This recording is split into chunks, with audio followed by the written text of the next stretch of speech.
All right. Okay. It's 3 minutes past 4 in London and London time.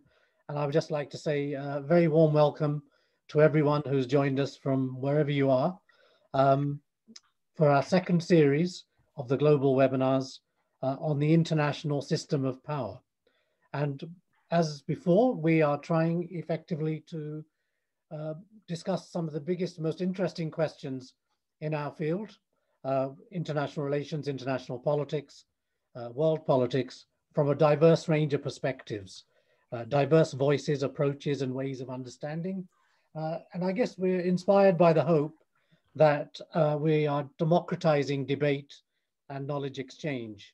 And Juvaria, Jafri, who you'll meet in a moment, and I have worked to try to put forward an exciting and interesting, stimulating program of 6 webinars starting today on some of these big questions. Of course, today is the idea of China, which is obviously very interesting in a broad way. But next week, we talk about global power elites and their influence in world politics. The following week, we look at white supremacy and racial capitalism. The week after that, we look at the Iraq wars and their kind of impact on world order. And then finally, we end up towards the middle of June with a panel on religion and world politics from a variety of perspectives. So a whole range of different issues, very interesting questions, and I hope you'll be able to join as many of those as you possibly can. So thank you very much for joining. I'll pass over now to Juvaria to introduce our speakers. Once the speakers begin, members of the audience can use the chat function and start typing in their questions. And after each speaker has spoken, all the speakers have completed their presentations, one after the other, we'll go to Q&A and I will curate the Q&A from there. So thank you very much for joining, and Juvaria, over to you. Hi, thank you, Inderjeet. So today we're discussing the idea of China. China's transformation, which has occurred over the last 4 decades, has been unprecedented. It's been studied extensively by scholars of various disciplines. So we look forward today to taking a critical look at how knowledge about China has been produced, particularly the authorities and the hierarchies that are revealed and often overlooked through such exercises of knowledge production. For this, we've gathered an impressive group of scholars who I will introduce now. So we have with us Dr. Oliver Turner. He's a senior lecturer in international relations at the University of Edinburgh. His primary research interests are the international affairs of Asia, US-China dynamics, UK engagement in Asia, and the rise of states like China and India. His work is informed by post-colonial, social constructivist, and critical geopolitical theory, and the importance of such forces as discourse, narratives, identity, and empire in modern global affairs.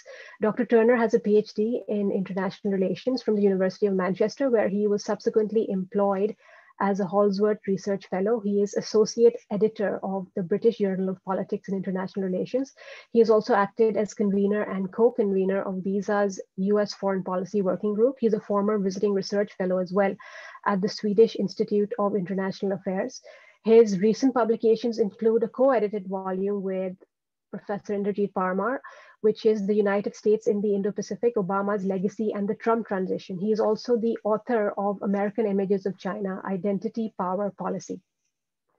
We also have with us Dr. Sarah Liu. She's currently lecturer in politics and international relations at the University of Edinburgh. She has a PhD from the Pennsylvania State University. She's also the associate editor and book editor for Representation, Journal of Representative Democracy, and the consultant editor for the British Journal of Politics and International Relations. She's also on the advisory board of Political Behavior in Politics, Groups and Identities. Her research focuses on the cross-national comparison of gender and politics, specifically the ways in which contexts shape the gender gap in political attitudes and activities. And her recent book, Gendering Immigration, Media Framing of Immigration and Public Opinion on the Huddled Masses, is an analysis of gender in media framings of immigration and immigrants and how these shape citizens' attitudes about immigrants. We also have with us Kori Cooper. She is a JD candidate at the Columbia Law School and a fellow with the Ira M. Milstein Center for Global Markets and Corporate Ownership. In 2019, Ms. Cooper founded Black Voices on Greater China, a project focused on amplifying Black voices and perspectives in the field of China studies. She is also a working member of the Young Professionals in Foreign Policy's US-China Futures Project. She has authored several academic articles on the intersection of international law and race, including a piece with the Columbia Law Review entitled "Why and How US Schools Ought to Promote Inclusion of Black Scholars and Legal Practitioners in Chinese Legal Studies Programs." After graduation, she will be joining the international law firm Paul Weiss, Rifkin, Wharton, and Garrison LLP as an associate in their New York office. And we also have with us Dr. Hilton L. Root. He teaches political economy and international economic policy at the George Mason University School of Policy and Government. His academic appointments include the University of International Business and Economics in Beijing, King's College in London, the California Institute of Technology, the University of Pennsylvania, and Stanford University. He advises the US Department of the Treasury, the Asian Development Bank, the United Nations Development Program, and he has authored more than 200 publications, including 10 books. His just released Cambridge University Press book, Network or Origins of the Global Economy, frames a complex systems approach to global history and incorporates lessons from ancient and near pasts to examine current global risk and prepare us for future decision-making and systemic challenges to come. Thank you all for joining us today.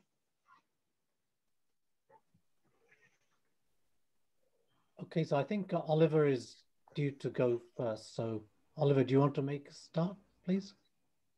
Sure, yeah, thank you. And thanks for the invitation, Inderjeet and Juvaria. And it's great to be here with some very esteemed co-presenters. So very happy to be here. I've got a short presentation, so I'll just try to share my screen and hope that works.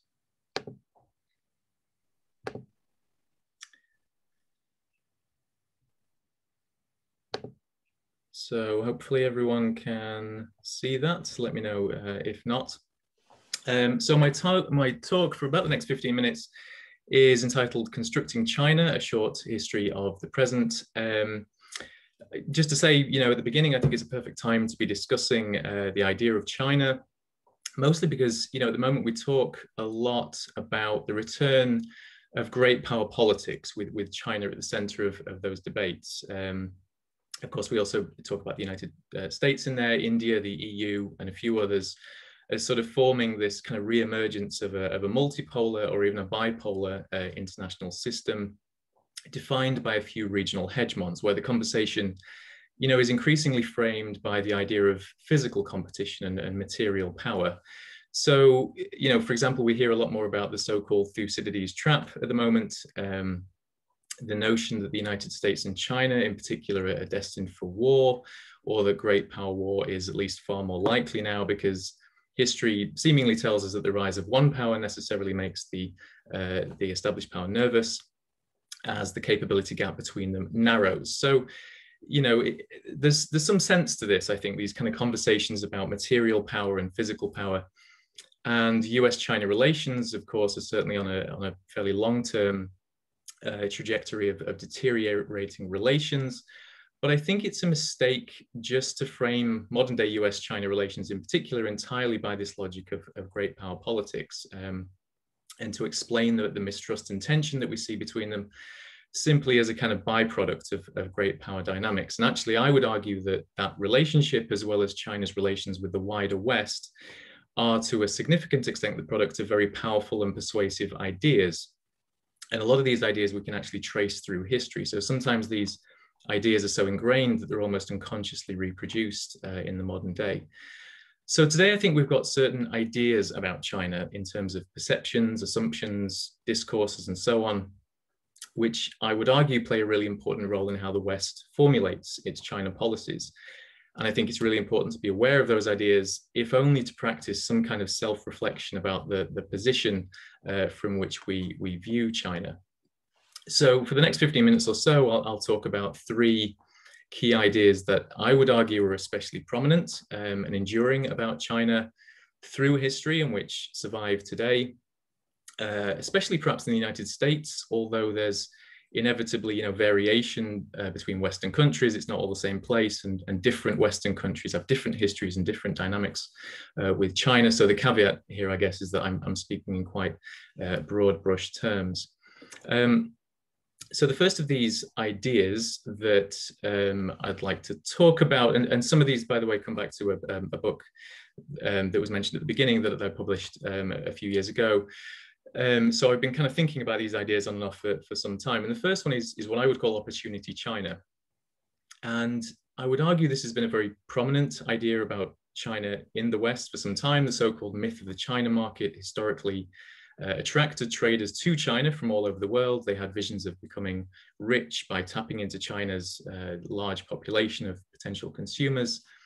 And it wasn't just about trade either. So this myth of the China market extended also to potential markets of religious converts, for example, which attracted Christian missionaries to China, and China now has more Christians than the UK does. So I think this idea has always been quite prominent, but also quite a powerful driver of policy towards China. And this first image is a depiction of the Opium War against China in the early 1840s. The two opium wars that were launched against China in around the mid-19th century were essentially based on a desire to have China open up to international trade. So Western nations like Great Britain and France could take better advantage of China's markets. Westerners were frustrated at the time by what they perceived as barriers to trade in China. But the idea of China as an opportunity wasn't just, a rational calculation of more people equals more customers. In that sense, you could argue that it would have been less an idea or less a construction than just an objective truth. But the important point, I think, is that China at the time had its own customs and traditions and ways of doing things in terms of how it preferred to trade, but they weren't acceptable to Westerners of the time because they didn't conform to their ideas about how states should trade. So they went to war with China to force it up in the ways that they wanted China to behave. Fast forward to the 1980s, so sort of more than 100 years later, and China was seen as an enormous opportunity again after its rapprochement with the West. So when Deng Xiaoping took charge and China's relationship with the Soviet Union soured, the focus then wasn't just on better diplomatic relations with China, it was how to make those relations work for the West, again, with very kind of seductive ideas about the myth of the China market. So this picture from 1979, it's quite a famous picture. It's of, as you can see, it's a boy on the Great Wall of China with a can of Coke. And I think it illustrates again how the idea of China as an opportunity has never just been an objective reality, because the picture was taken, as I say, in 1979. The picture was staged. So the photographer brought the can of Coke and gave it to the boy and took the picture. And the image was then used to kind of prove, in inverted commas, that China was open for business. China's culture in the form of the wall is in the background, and even the boy, so that the boy and the wall aren't actually really all that important. And China, in a sense, isn't important in this image. The important thing in the image is the can of Coke and what it represented for Western enterprise. So in other words, it didn't really matter whether China had given its consent to the mass importation of things like Coca-Cola, because it had already been decided that the opportunity then in the 1980s was there to be seized. So it's very much a kind of rejuvenation of this opportunity China idea. And I think coming forward, right, pretty much into the present day, I think the Western idea of China as an opportunity still stays with us. And we can think about the UK as well. So a decade ago, after the financial crash, the UK joined the European nations, as well as the United States, actually, in refocusing attention onto China as a way to help its recovery after the crash. So China and wider Asia were seen as more, economically dynamic.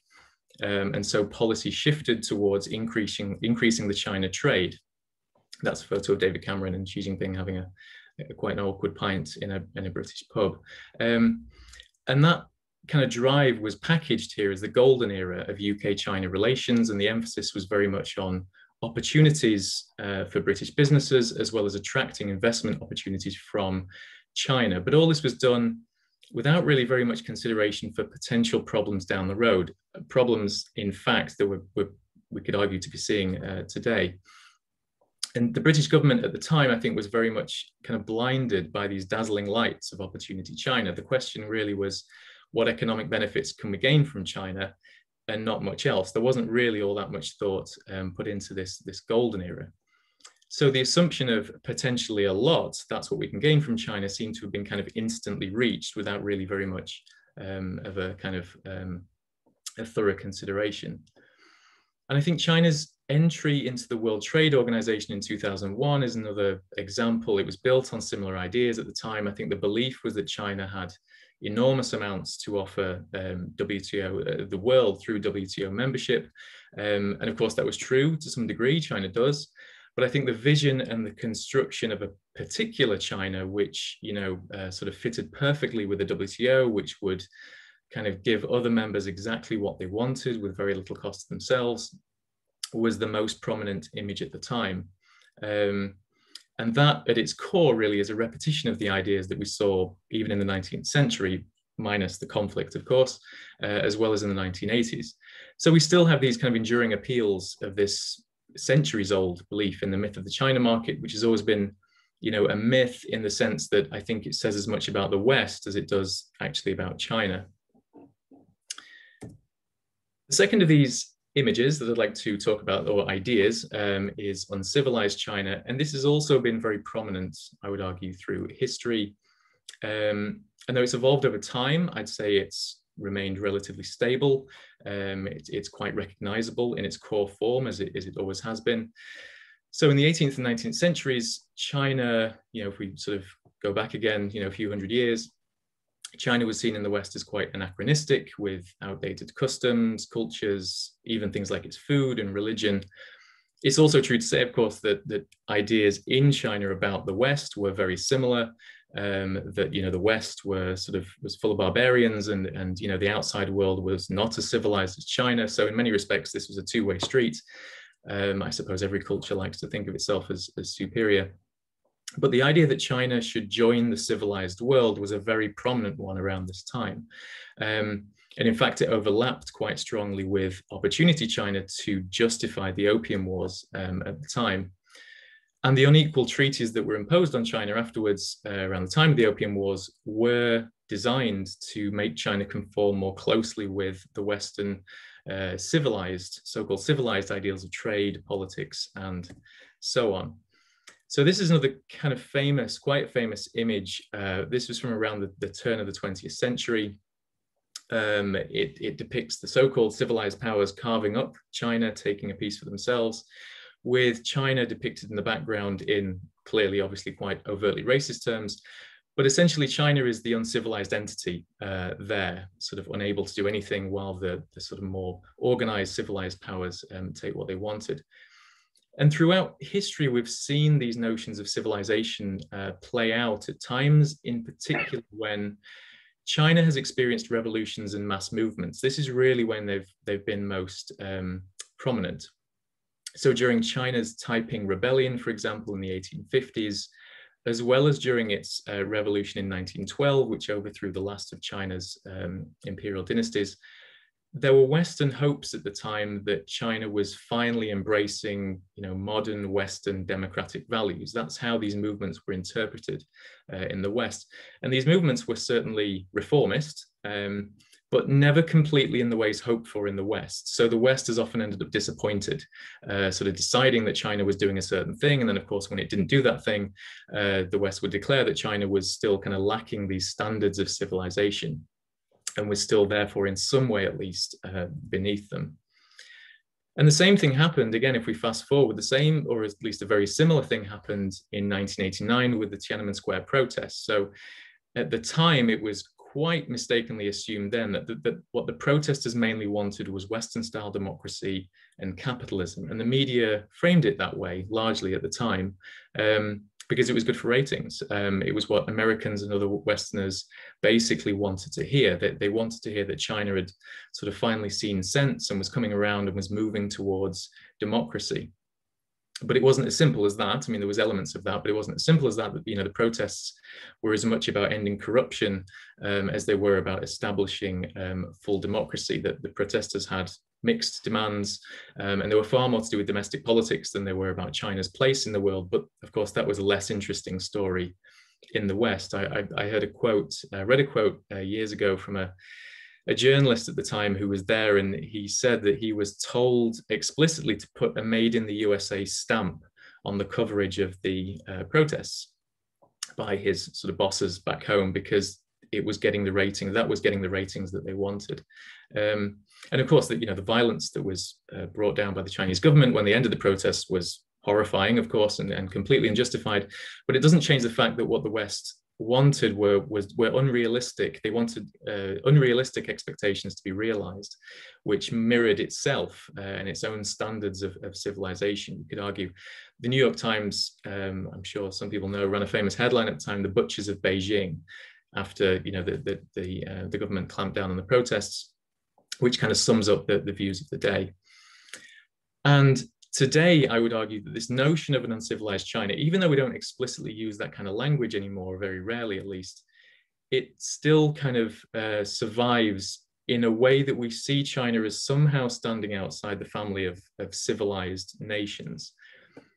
And when we think about the way that people talk about China, for example, as becoming a responsible stakeholder, which is what Robert Zoellick said in 2005, this was a phrase and a term that really caught on, and it's something that still sticks with us. The implication is still that China needs to work with the international community, that it isn't necessarily a kind of embedded part yet of the international community. That's the type of language that we use now. The implicit message is always that China still to some degree stands outside of it, outside of the kind of imagined civilized world that we have. And of course, China does things wrong. It's doing things wrong at the moment. Its treatment of its Uyghur population, for example, the government's treatment of that population is, again, horrifying and indefensible. So China, like any international actor, has to be criticized, of course, when it does things it shouldn't. It's not just a blameless kind of victim of Western ideas or propaganda. But China isn't the only country that, of course, that does things wrong. And I think sometimes double standards tend to apply. So one example that I've always found very interesting is Taiwan during the Cold War, when it was embraced basically as a member of the free world. That was despite the fact that throughout the Cold War, Taiwan was under a pretty brutal dictatorship under martial law. Taiwanese people couldn't vote until the mid-1990s. So it was far from free by conventional definitions as China, in a similar way as China. But the fact that Taiwan wasn't communist in particular enabled the idea that Taiwan was a friend and that a policy of defending it at almost any cost had to be pursued, basically regardless of what was going on, on the ground in Taiwan, while containing China because it was communist. So, another term we hear a lot today, sort of coming back into the modern day again, is this idea of a liberal international order. Again, in the context of China, we often hear that China is a revisionist power, for example, or a potentially revisionist actor of that liberal international order. And maybe it is in certain ways, of course, but I sort of find it problematic that China is often automatically shunted into that category of revisionist, then with a responsibility to prove itself that it's not. Whereas the US is almost the opposite. It's kind of moved into the category of status quo power almost automatically, with a sort of free pass. And of course, the US receives criticism, but it's this sort of automatic movement of these two sort of partners, two actors into these opposing kind of categories that I've always felt like doesn't make much analytical sense in the modern day. The final idea or image of China that I'll just briefly mention is the idea of a China threat or threatening China. And the idea of China as a threat to the West and the US in particular, again, is a very long-running idea. And I think most interestingly, it's one that very much predates the era of China's material rise. Again, so we're not just really talking about China's physical capabilities. In fact, the idea of a China threat, I would say, has only really rarely been linked to China's actual physical capabilities. So, again, what we've seen is the construction of a China threat or the idea of a China threat through history, more than rational objective assessments of one. A good example from history is in the 1800s when the US imposed the Chinese Exclusion Act. So this was the US's first race-based immigration ban. It was directed at the Chinese. It came about because of fears of so-called yellow peril. The California gold rush did a lot to bring immigrants from all over the world into the United States because of the US's rapid economic development. Immigrants from China, but also all over the place. But the Chinese were singled out as a particularly prominent threat on the basis that they were supposedly threatening a Caucasian United States, a kind of imagined white or Caucasian United States, and that it was being flooded by non-white Chinese immigrants. And this was what rationalized the ban. But when the act came into force, the Chinese accounted for about 0.02% of the US population. So a tiny, tiny proportion of the population were Chinese. But the hysteria that surrounded this kind of what was called a non-white flood of Chinese immigrants was what rationalized the ban. During the Cold War, yeah. Well, you've got about 2 minutes, please. No problem. All right, thanks. During the Cold War, again, we see China was seen as an imminent threat to US security. Then, of course, it was primarily about ideology rather than race.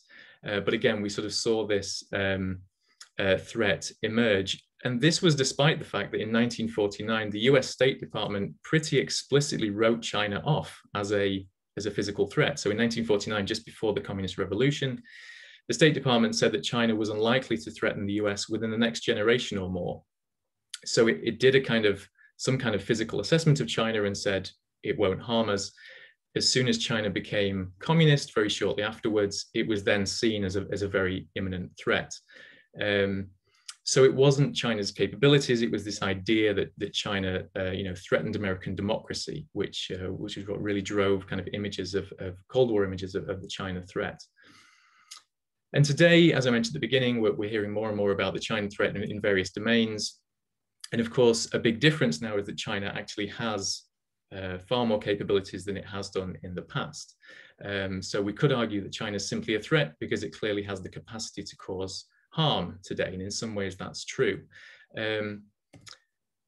But I've always found quite a strange thing. So if we use an example of John Kerry from 2014, he said that the United States and China have different political systems, different histories, different cultures, different views on certain significant issues. He said this to justify the idea that China, is a threat of some degree. But all of these things apply, for example, to India. India has a different political system, a different history, a different culture, and so on. So China, again, seems to be singled out in particular ways, because with discourse about India, the focus is always very much on shared values, common values. Democracy, of course, is a big thing there. So ideas about China are still clearly sticking. And another good example, fast forward just a few more years to 2019, Kieran Skinner, she was the director of the policy planning unit. I forget her exact job title, but she said that I think it's striking that it's the first time that we have a great power competitor that is not Caucasian. So clearly the idea of race, and we'll hear more about race, of course, from other people in this panel, but it's clear that race is still an idea there in this sort of conversation about great power politics. So I'll wrap up there because I think I've probably just about run out of time. But I'll just end by saying that, even though ideas like these have become very ingrained, they can be, we can talk our way out of this. We can kind of redefine ideas and we can rethink China if we want to. I feel like it's a shame that kind of debates about China and ideas about China seem to be becoming more constrained at the moment, actually. I think the space for healthy debate about China is becoming more limited, because if, any kind of questioning about negative ideas about China, you can be, called a sort of China apologist very quickly, and China restricting the movements of European academics who study China, from that side, it's sort of a problem as well. So I think the space for debate about China is actually becoming more restricted, which I think is a real shame. But, I think these are some of the reasons why ideas about China are still very important today to consider. Thanks. Great. Thank you, Oliver. That's so interesting. A lot of interesting questions arise as well, and we'll get to some of those a little bit later on. So thank you for that. I think we'll move straight over to Sarah to make her presentation now, please. Thank you. All right, thank you. Well, many thanks to Inderjeet and Juvaria for the invitation and for making today's webinar happen. Thank you all also for investing your Friday afternoon here with us as well. Taking a historical and contemporary approach, today I will show you that the racialization and sexualization of the Chinese is structural, which goes back in history and continues to haunt the present. I will then more specifically link the historical and colonial roots of such racialized and sexualized idea of China with contemporary representation of Chinese in the mainstream media and pop culture. I will conclude by discussing how these systematic biases and misrepresentations of the Chinese could be a mechanism for which China employs a wolf warrior diplomacy today.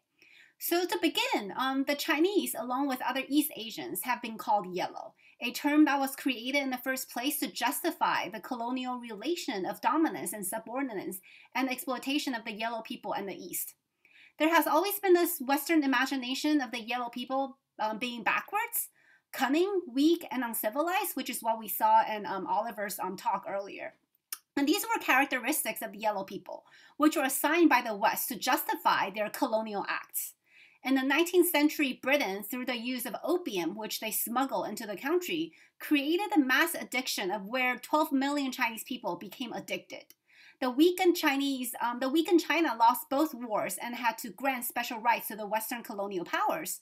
The mass addictions to opium also helped spawn the racial mystique of the yellow people as morally and physically weak, corrupted, stuck in time and feminine, in contrast to the Western states as rational, principled, developed, and masculine. Also, the 1927 doll exchange mission, which occurred at a time when military tension was rising between the West and the East through the rise of Japan before the World War II, is also another example of such racialization and sexualization of the Chinese people. In conspiring with the Western state and making military advancement in China, 13,000 Japanese dolls were shipped to the United States as a gesture to make peace. The kimono-wearing, childlike, expressionless, cute dolls have since then conflated with the imagery of yellow women being submissive, silent, and concealed. Yellow womanhood thus became reconstructed through the grammar of commodity aesthetics, which has become the dominant cultural symbol of East Asian women, whose true self are best hidden, covered up, lost, or fragile.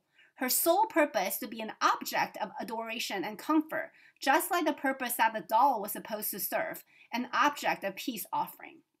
So why do such racialization and sexualization of East Asia or China continue to persist today? There has been a very long history and tradition in Europe of a kind of fascination with and terror of the Eastern other.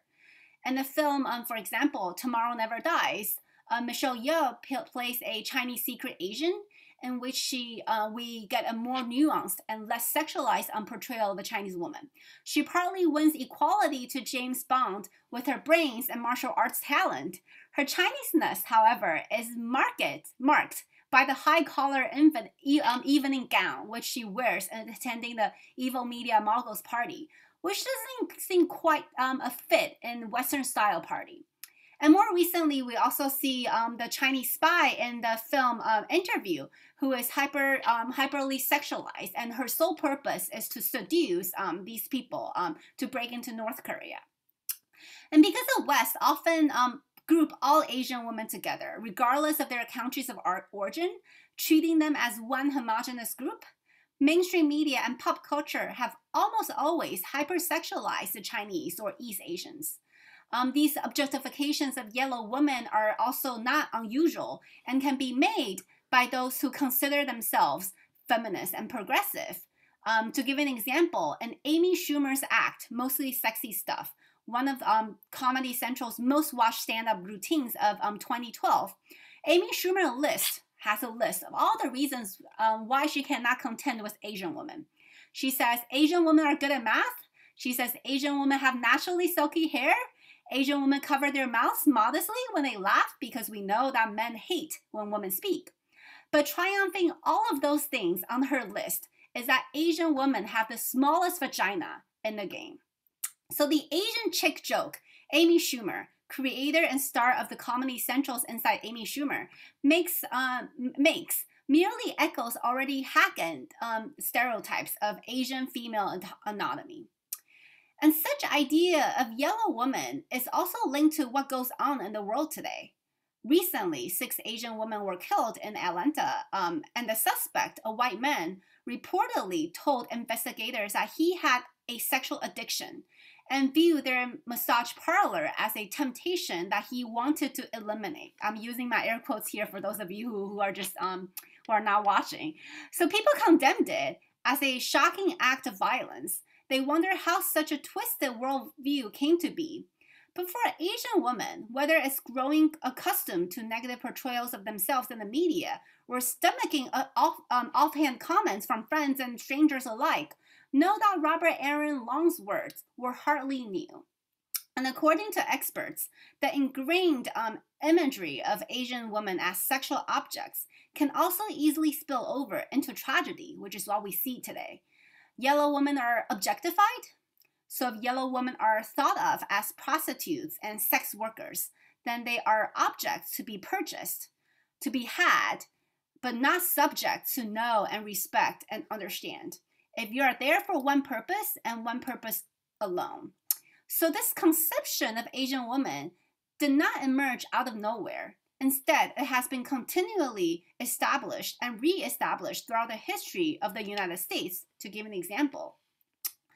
Dating back to even before the Chinese Exclusion Act of 1882, which banned Chinese immigrants from becoming U.S. citizens, the United States had passed the Page Act of 1875, which ultimately banned the importation of Asian women who were feared to be engaging in prostitution in the country, whether they were or not.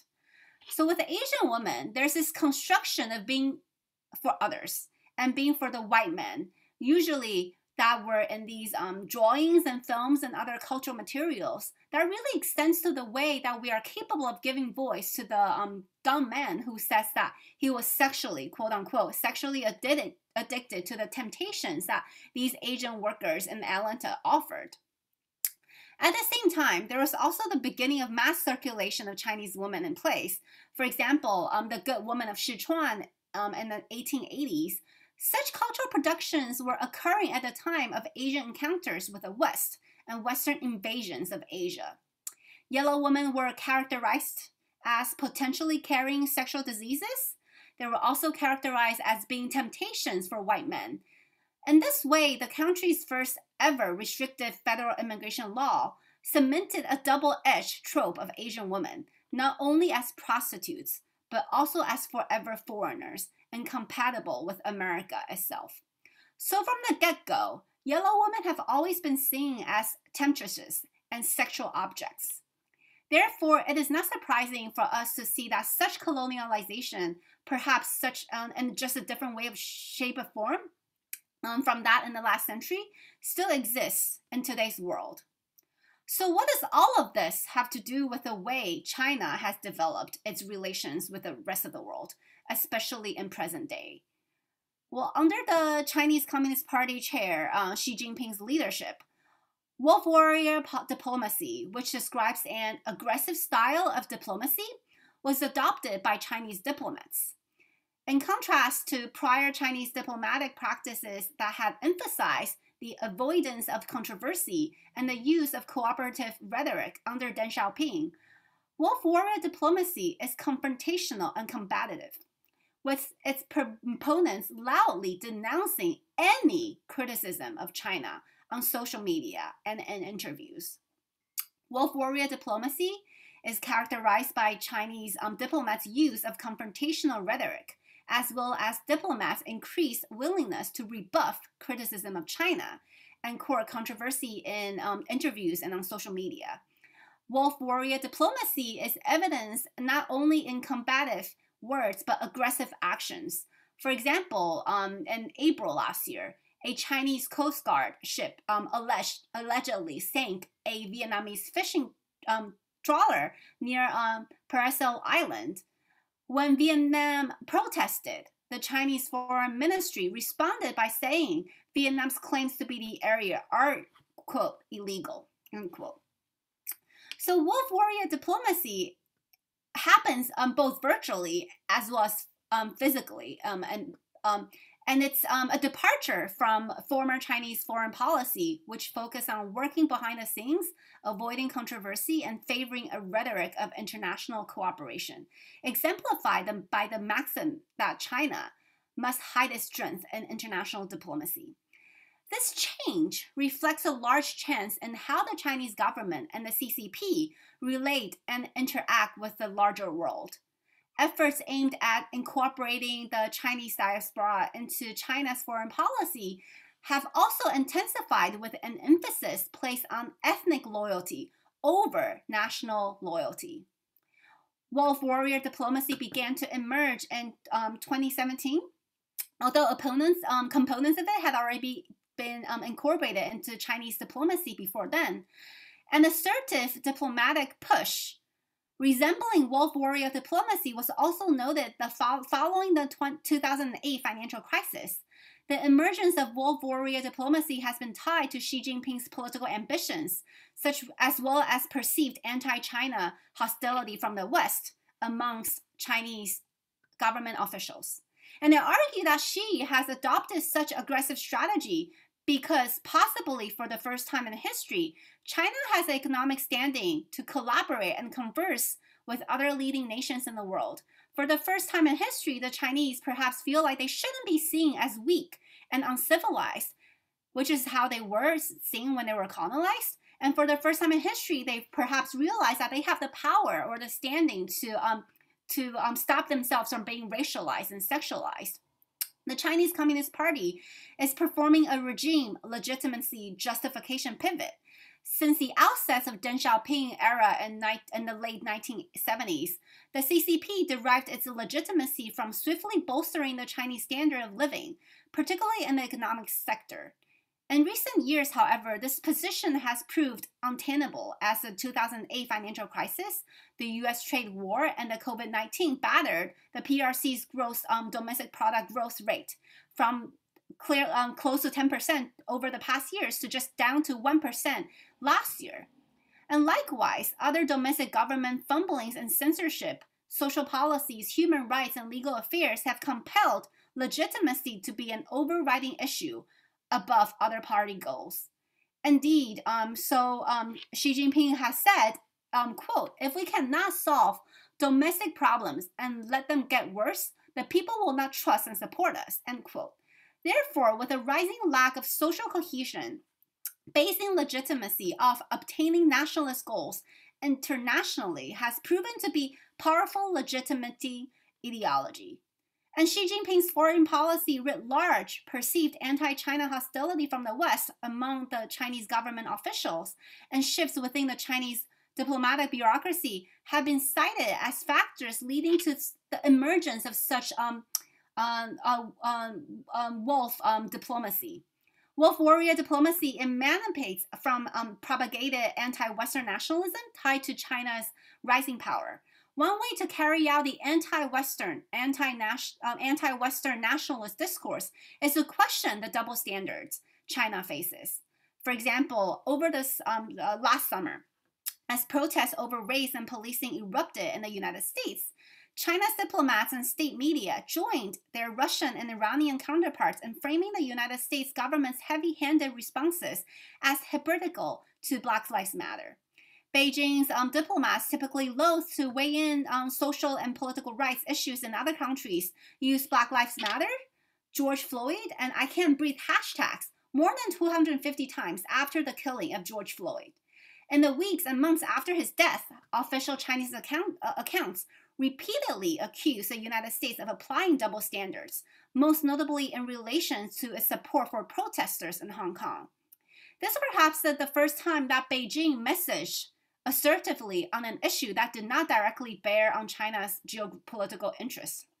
In doing so, Beijing appears to have borrowed Russia's use of whataboutism to deflect criticism of its own actions. In one widely shared tweet, China's foreign ministry spokeswoman responded to a tweet from the United States Department criticizing China's actions in Hong Kong with, quote, "I can't breathe," a reference to George Floyd's last words. Whether or not this is a one-time departure from its earlier reluctance to wade into the domestic affairs of other countries is yet unclear. But with the rapid economic developments of China in the last decade or so, China is no longer the China that we perhaps are used to seeing on screen. The younger generations of the Chinese are perhaps sick and tired of being portrayed as weak all the time. With the opportunities given by the social media platforms and the younger cohorts of diplomats, activity on social media was greatly increased, and the tone of social media engagement has become more direct and confrontational. China says wolf warrior diplomacy is a necessary response to Western diplomats' social media presences.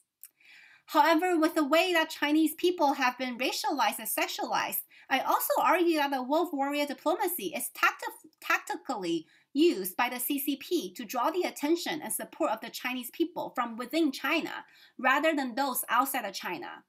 It is Xi's way to signal to its people that China is awakened and is strong and should not fear Western democracies. Such wolf warrior diplomacy, I argue, has a performative aspect of being an official in the party structure. At the same time, due to political, ideological, and cultural differences, the Western suspicions about the Chinese government and anxiety about China's rise will not disappear anytime soon, and the COVID-19 pandemic has exacerbated such distrust and apprehension. So to conclude, I argue that a more powerful China should be more receptive to constructive criticism, paying attention to issues of China's stances on repression, human rights, territorial claims, and COVID-19's origins, striking a balance between firmly defending national interests and enhancing soft power is a great challenge in Chinese diplomacy today. Thank you. Great, Sarah. That's so interesting. Lots of questions occurring already in relation to your paper and also to the kind of things that Oliver was talking about, and the two fitted very nicely. Thank you so much. I'm going to move over now to Kori Cooper to give her talk about the way in which the people who do the watching in the United States of China and how they are structured and organized and their understandings and their exclusionary practices as well. So Kori, over to you now. Okay, so first off, I want to thank again you both, Juvaria and Inderjeet, for organizing this conference and including me and the other speakers. This is a really important topic. So I'm going to be talking about how utilizing critical race theory to sort of reevaluate the idea of China is an important issue for those analysts and observers involved in China studies to consider. The use of critical race theory, CRT is the abbreviation, as a framework within which we might examine Chinese law and legal institutions, as we all know, has received pushback from people working within the field of China studies and beyond. Much of this pushback is because analysts who embrace CRT tend to challenge simplistic ideas of the greater China region, upset widely held epistemological norms, and push other analysts to perform not only anti-racist advocacy, but towards praxis as well. It's perhaps no surprise then that the use of CRT as an educational theme has been heavily criticized by government officials and even banned in some institutions in the UK, the US, and elsewhere. Nonetheless, CRT interventions have become more frequent, especially since the advent of the Black Lives Matter era, as utilizing CRT as a methodological lens allows analysts to better identify, I believe, intellectual blind spots, address exclusionary practices, exclusionary practices within the international Chinese studies community, as well as separate facts from convenient tropes. Therefore, in this discussion, it is my intent to elaborate on and provide insights into what is an abundantly written about topic, abundantly discussed, in such a way that both critics and lay people will have, hopefully, their paradigms and conceptions challenged and expanded. So quick roadmap, I'm going to begin with an introduction, giving you some background to what CRT is. Maybe you already know, but based on what I've been reading lately, a lot of people don't know what CRT is. And then the critique of CRT, my argument and reason for wanting to sort of intervene with the CRT driven theme, and then analysis of what CRT methodology implications for China studies discourse, and then concluding with, where do we go from here? How is this still sort of an evolving practice? And then hopefully we'll be able to talk more in answering your questions. So some important background on CRT. These are two photos of first Kimberly Crenshaw, who is one of the sort of originators of critical race theory. The other gentleman here is also Derek Bell, who wrote about race, racism, and American law, Black studies, African-American legal scholarship, as well as scholarship from radical feminists, critical legal theorists who proposed that something that we sort of take for granted now, but was not clear in the 1970s when this began, that the law is not neutral, right? That there are not universal correct answers to address social problems or to address crime. So marginalized scholars of color, women who were involved in critical legal studies discourse, then went on to begin having discussions about critical race theory. This includes not only Kimberly Crenshaw and Derek Bell, but also Alan Freeman, Richard Delgado, Cherry Harris, Mari Matsuda, Patricia J. Williams, Charles R. Lawrence III, and others. And essentially, as these sort of titles, and if you can read it, beginning descriptions imply, what they propose is not only is the law not neutral and does not provide universal correct answers, but racism is ordinary and not aberrational. Interests converge in this system in a way that supports white supremacy often, but it can also be exported, I think, and applied to other instances of ethnic supremacy. You might think of Han chauvinism, for example, but I digress. Further, these scholars propose that race is a social construction, that there is storytelling, dominant narratives, and then there are counter storytellings that happen.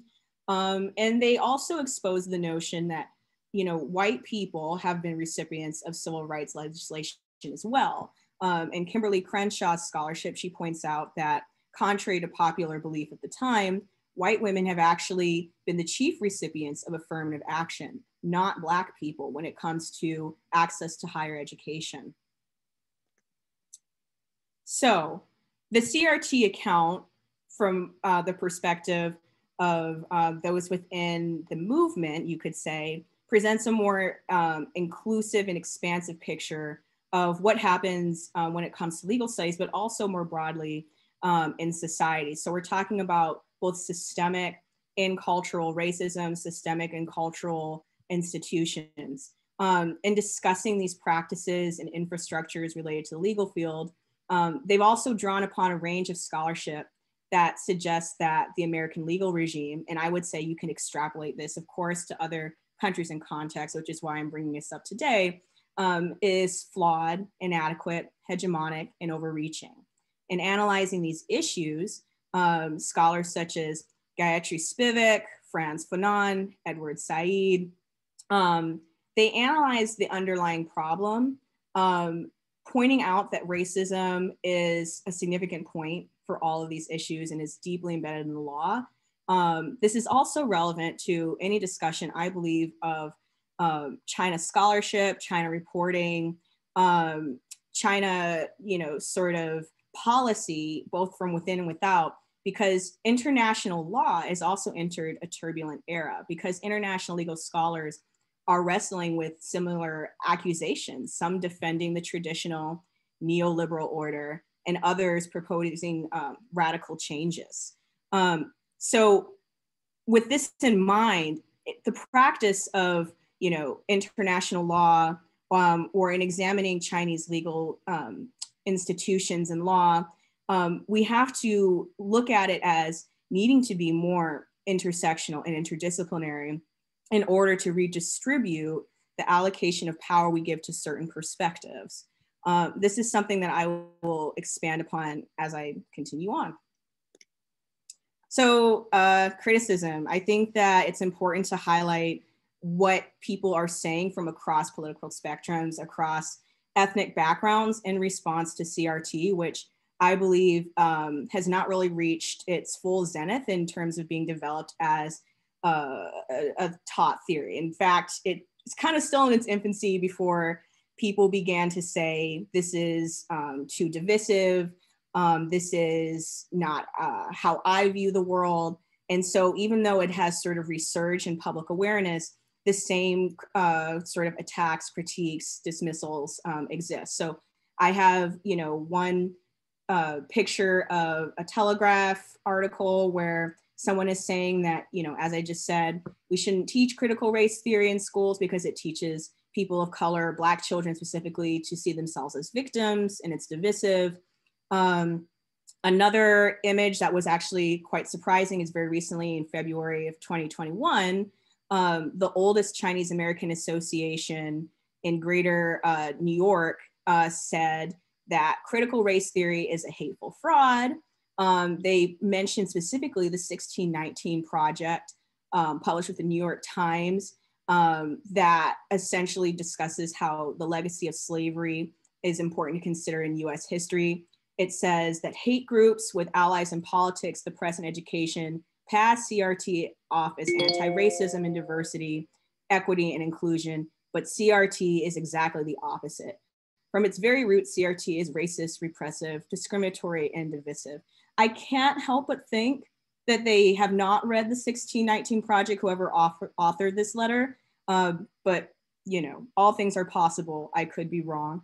And then another quick image is Trump banning the sort of use of cultural sensitivity training for a period of time. Biden reversed that decision. But this is, I think, before that point when he banned the culture sensitivity training for government employees. And he was simply attacking it again, along with the 1619 Project in September of 2020.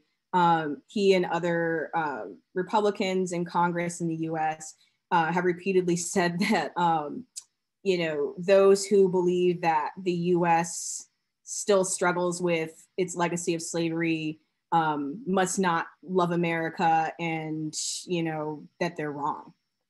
So that's a glimpse of some of the criticism that it teaches people to think of themselves as victims. It's inaccurate. It's actually way more divisive than anything else.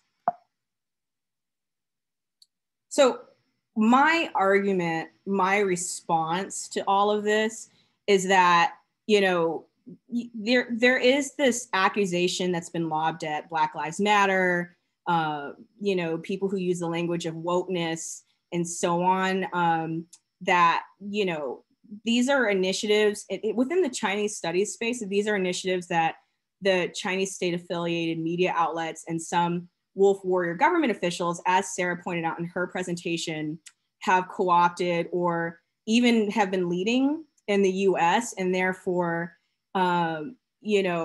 we should stay away from. My response to that accusation is that we need to differentiate these sort of co-opted attempts on progressive movements in democratic societies to advance their own interests, these disingenuous attempts at utilizing CRT-inspired language, from legitimate interventions and critiques. And that's not to say that Oliver is wrong in what he said in his presentation, that there are sometimes actual double standards and critiques that need to be made that happen to be applied to China. But this is to say that, the idea upon some critics in the China studies space that CRT is somehow a CCP initiative, that I think is inaccurate. And we need to separate out, Chinese government-led sort of attacks from things that, for example, Black Lives Matter protests are saying here in the US or elsewhere. So my argument really discusses how, in the context of China studies, applying CRT leads one to consider how we can do this work from a non-Eurocentric, non-male-oriented, non-repressive perspective. I think this endeavor requires many Chinese studies analysts to rethink the whole dynamic of knowledge and power that is all too often taken for granted. So indicating a need for further intersectional engagement on the part of Chinese studies scholars and greater inclusivity towards people who do not match a traditional model of the so-called China watcher or China hand or whatever terminology you want to use, some more problematic than others, obviously. I think that this analysis, this CRT-driven analysis, which I've used in my own work, can be more insightful, ethical, and useful when thinking about, again, reporting, policymaking, scholarship. So this is just an example of some of the work that I've used this in. The Columbia Law Review article that was mentioned in my introduction, discussing how and why US law schools are to promote the inclusion of Black scholars and legal practitioners in Chinese legal studies programs. Also a lengthy interview sort of article with the Lawson Collective, which is a group of people who are involved in pro-Hong Kong democracy activism, thinking about why China studies needs Black scholars, thinking about anti-Blackness and Orientalism as indivisible problems. Right now, although there have been people deeply critical of how we, for instance, think about China's human rights problem, I don't think dismissing their actions as purely a matter of the law being unfair is enough to accurately identify all the reasons why, for example, Uyghurs are being targeted, the ways in which China has tried to say, oh, well, we're only doing what the US does. All this language is being used, but I think that it can tend to be overlooked and underappreciated significance when we only see these problems, these strategies as an issue of the law not being neutral, the law being unfair. There's also a sort of ethnic power dynamic that's happening both within and without China that I think should be better appreciated in order to understand the problems that people within China face and then the problems that are happening in the international community. So this is to explain a little bit of the current uses of CRT, the methodology. So, and I would say that obviously this graph that I have borrowed is not all encompassing, but in a nutshell, you have an issue. You understand that the centrality of race and racism in society plays a factor. And then you attempt to challenge the dominant ideology. The centrality of experiential knowledge is something that should not be dismissed. I think people often now want to ask, what is your entry point into this work? Why should you be the one to do this work? That's not to say that you should only do work that applies to like your specific cultural background, but it is to say, explain your orientation to the topic.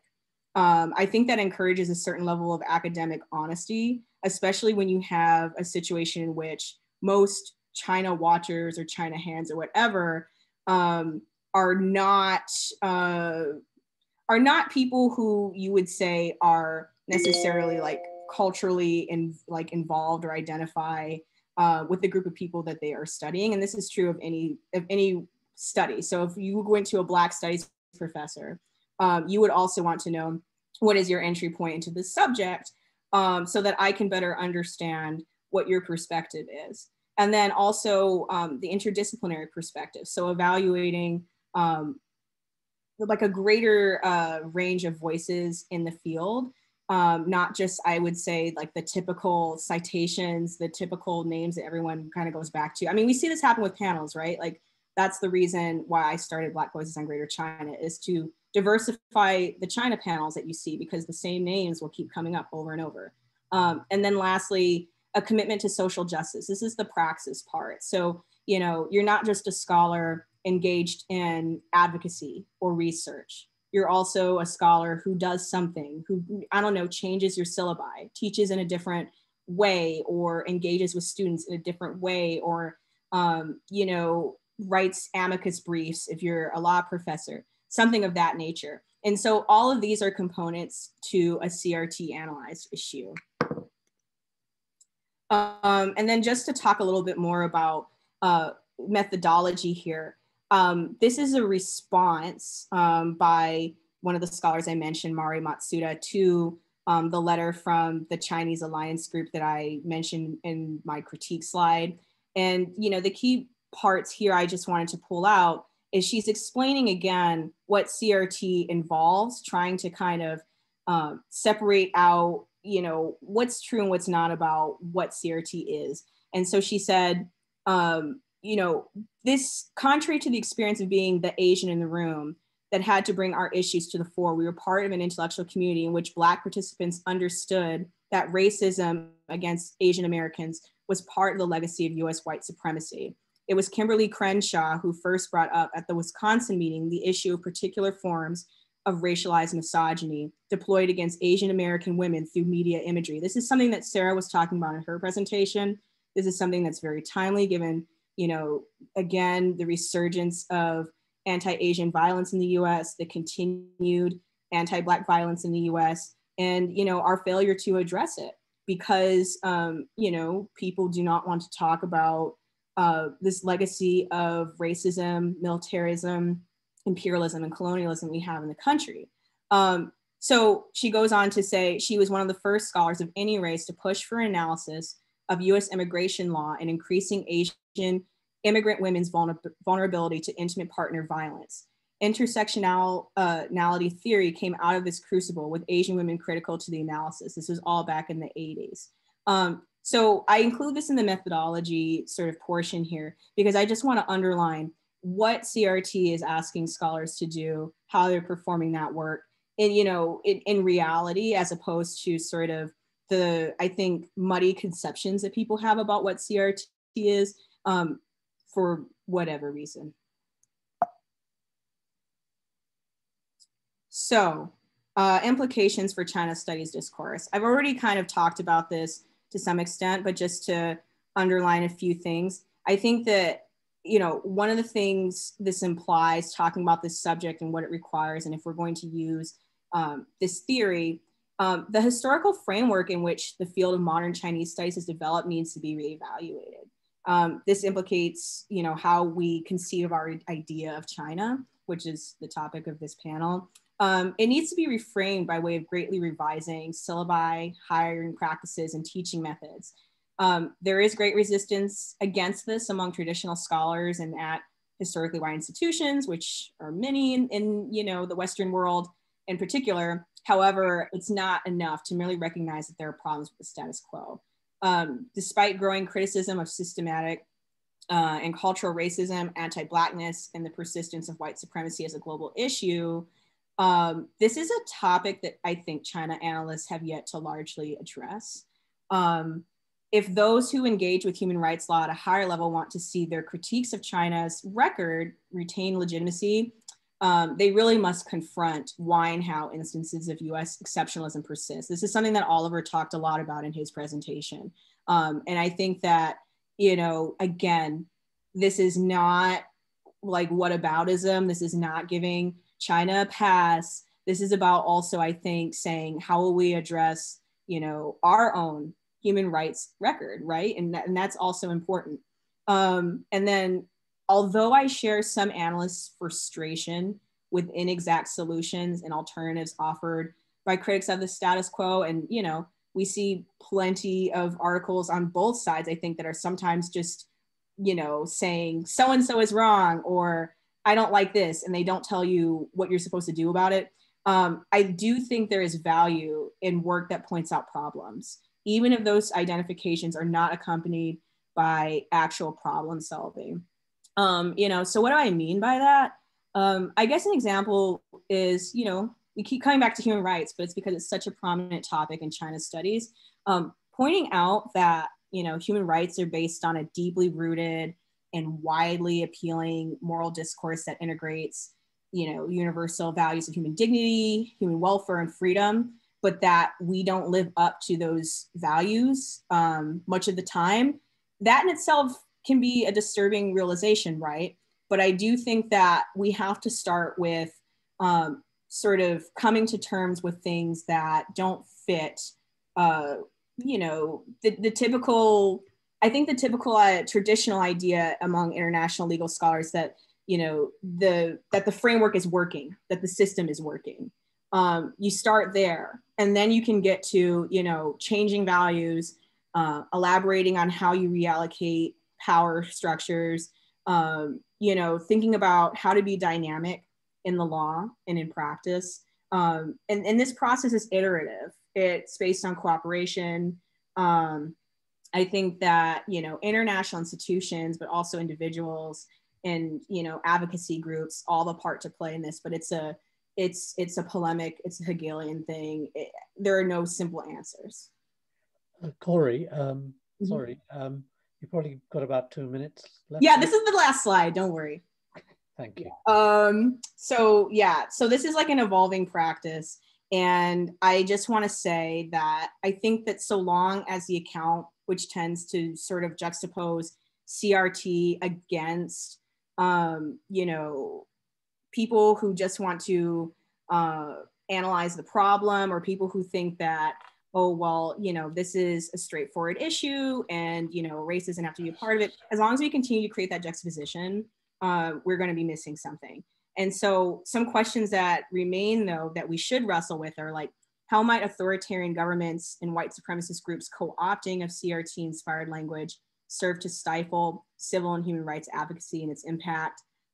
What role does consensus building play when total agreement between actors is seen as necessary? Sometimes the dialogue seems to be, it's all or nothing. If you don't completely agree with me on a certain topic, I don't want to work with you.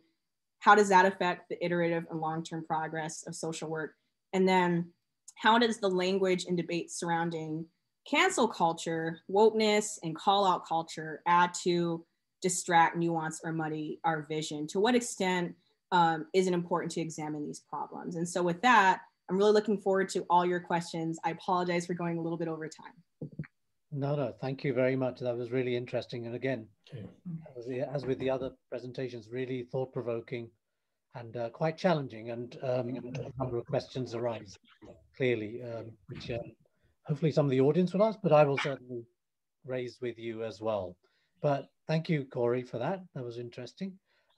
We got our final speaker, Hilton. So Hilton, you have about 17 minutes or so to make your pitch. Over to you. You're going to share it? Share it. Okay. Okay, so can you see my screen? Yes. Okay. There you go. And you can just hit return to do it, to go from 1 to 1, right?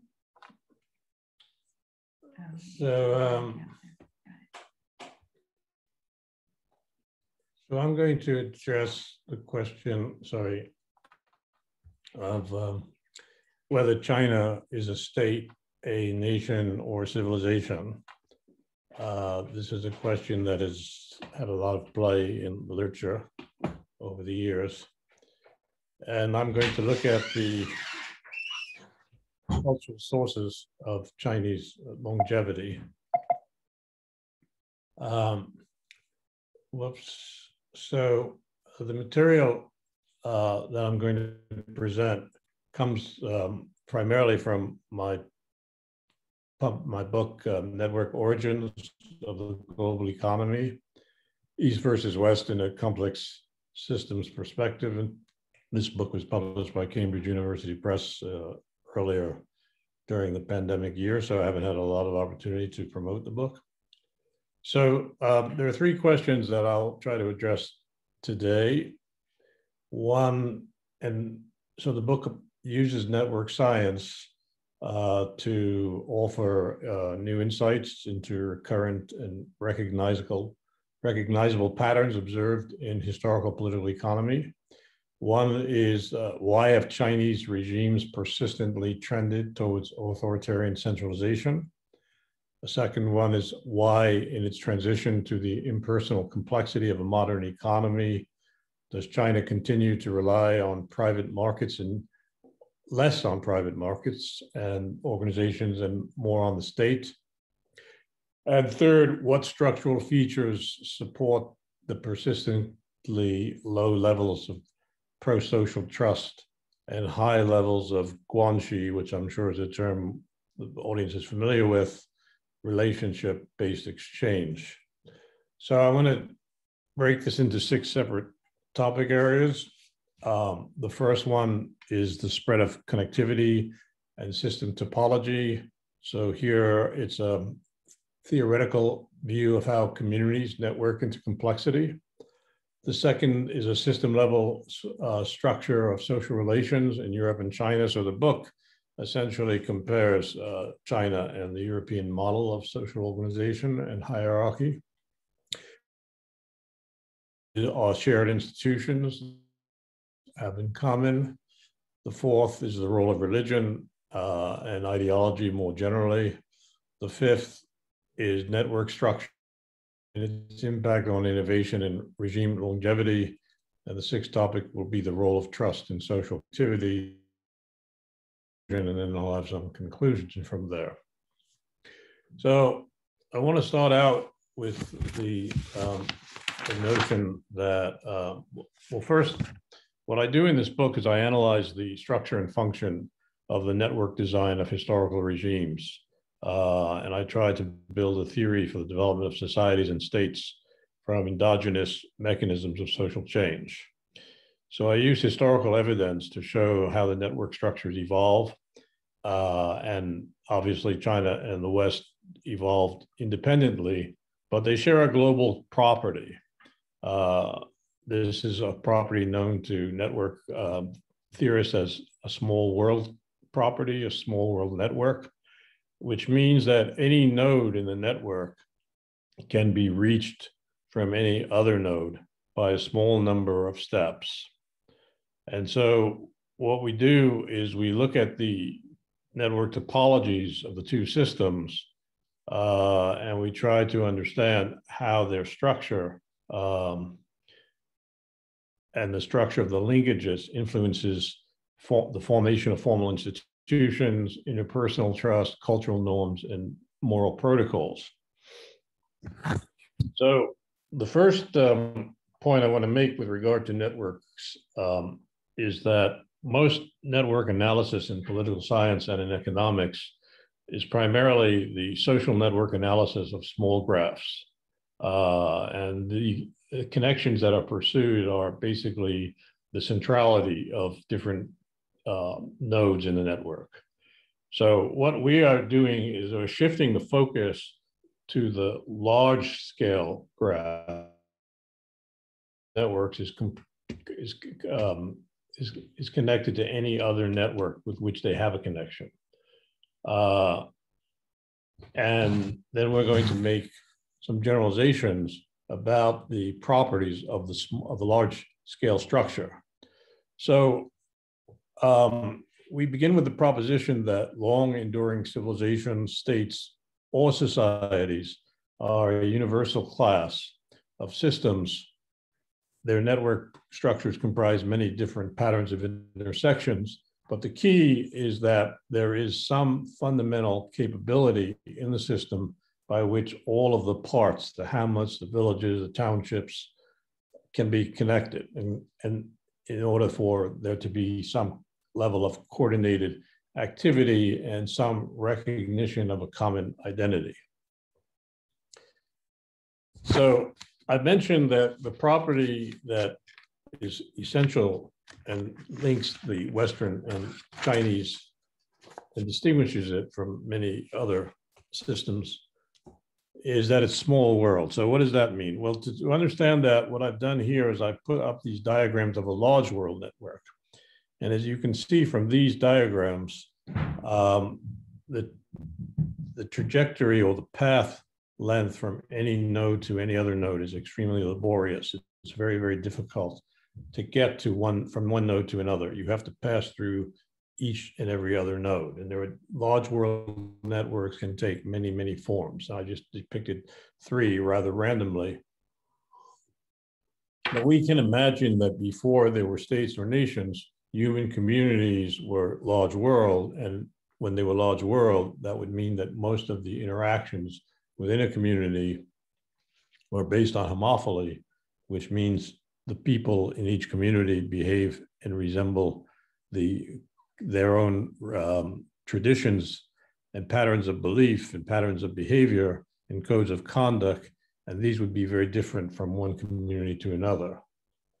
So about 20 years ago, we learned to identify what a large world network, how a large world network transitions into a small world. And many of you have studied networks, have seen a graph similar to this one. So on the left, what you see is lots of nodes which represent communities, and the path from anyone to any other is very, very long, very laborious to go from one to another. So if you want to go from here to here, you have to go this way through. And so you can imagine that communication would break down, and by the time you got to where you wanted to go here, whatever was being communicated would have been radically transformed. It would no longer, and so it'd be very unlikely actually that an innovation starting in one part of this network would actually permeate to another. So, excuse me. So, so here we see the formation of bridge nodes. Those are those lines, and you see once you have even just a few bridge nodes, the path length from one node to another shortens dramatically. And that's in essence, what I would say state making is, the shortening of path lengths. There are very many candidate ways that path lengths can be shortened. And so what I do in my book is I analyze the predominant network structures that traverse the entire system. So in Europe, it's obviously the centrality of royal lineages. And because I had data, I was able to actually construct the network structure of European marriages of royal lineages over 1,000 years. And that picture is A. So I'll show you later what monarchies these may be, but you can see some are larger than others, but they're all interconnected, but they're distributed. And these are the hubs that enable small world connectivity to occur in Europe. But the Chinese system is much more like a hub and spoke, and I don't have a historically accurate depiction of it, but you can see its principal characteristic is that all of the major hub, the communication has to pass through a central hub. So the central hub has the ability to restrict or monitor or control connectivity between any of the hubs. And of course, that is China in its imperial past. That's also China today. It hasn't changed very much. So in that regard, there's this fundamental continuity. So here I show the European lineages in more detail. The book goes into this in great detail, but you can see that there are major hubs. There are channels of communication among these hubs, and this spans the entire system. Oops. So now that you've seen visually what this looks like, I'm now going to tell you what it means. And so, so for one thing, when we talk about the patterns of topography or the patterns of path shortening, this addresses the question of institutional formation. And China and the West have a shared institution, hereditary succession and primogeniture, which enable there to be relative continuity by compared with any other world region, relative stability, and therefore the opportunity to accumulate wealth over a long period of time. Other world empires were unable to legislate and to codify a stable hereditary, stable traditions of hereditary succession, and therefore they're much more subjected to volatility, violence, and a failure to accumulate wealth to the same extent. So the fourth characteristic of this difference resides in the area of ethics, or and it has a lot to do with the structure of religion. So the other overarching network in European history, of course, is the Catholic Church, and the Catholic Church had the ability to determine who was royal and who was not, because to be royal, you had to have a unction. You had to be anointed by the Pope or a representative of the Pope. So it would be very difficult for a non-Christian to become a royal in the European system, obviously. Secondly, because the church was committed to maintaining stability in the system, they did not allow for any one family to eliminate all of the other families and therefore create a unified empire similar to what occurred in China. So the church has a persistent influence in another regard, in that it pervades the notion of universal brotherhood throughout the system. And this breaks up the system of clans, and it breaks up the system of kinship ordering. So China has a system of network connectivity, as some of you would know, based on an examination system, which is pervasive and consistent throughout Chinese history, which is relatively egalitarian because it's not blood-based, it's examination-based. And anybody from any region within China can compete to become a Mandarin. So the ruling elite, or I shouldn't say the ruling elite, but let's say the predominant connectivity through the system is through this group of Mandarins, but at the local level, the persistence in China of family networks and lineage networks and the religion based essentially on veneration of elders and all of that persists from Confucian, from the original Confucian days up until the present. So there's a quite a bit of consensus on the fact that there was nothing ideologically similar in Chinese history other than a school of thought called Moism, which was repressed, and that could break the lineage structure and break the pattern of ancestral worship at the local level. So this fundamentally influences the network dynamics of social change in the two societies.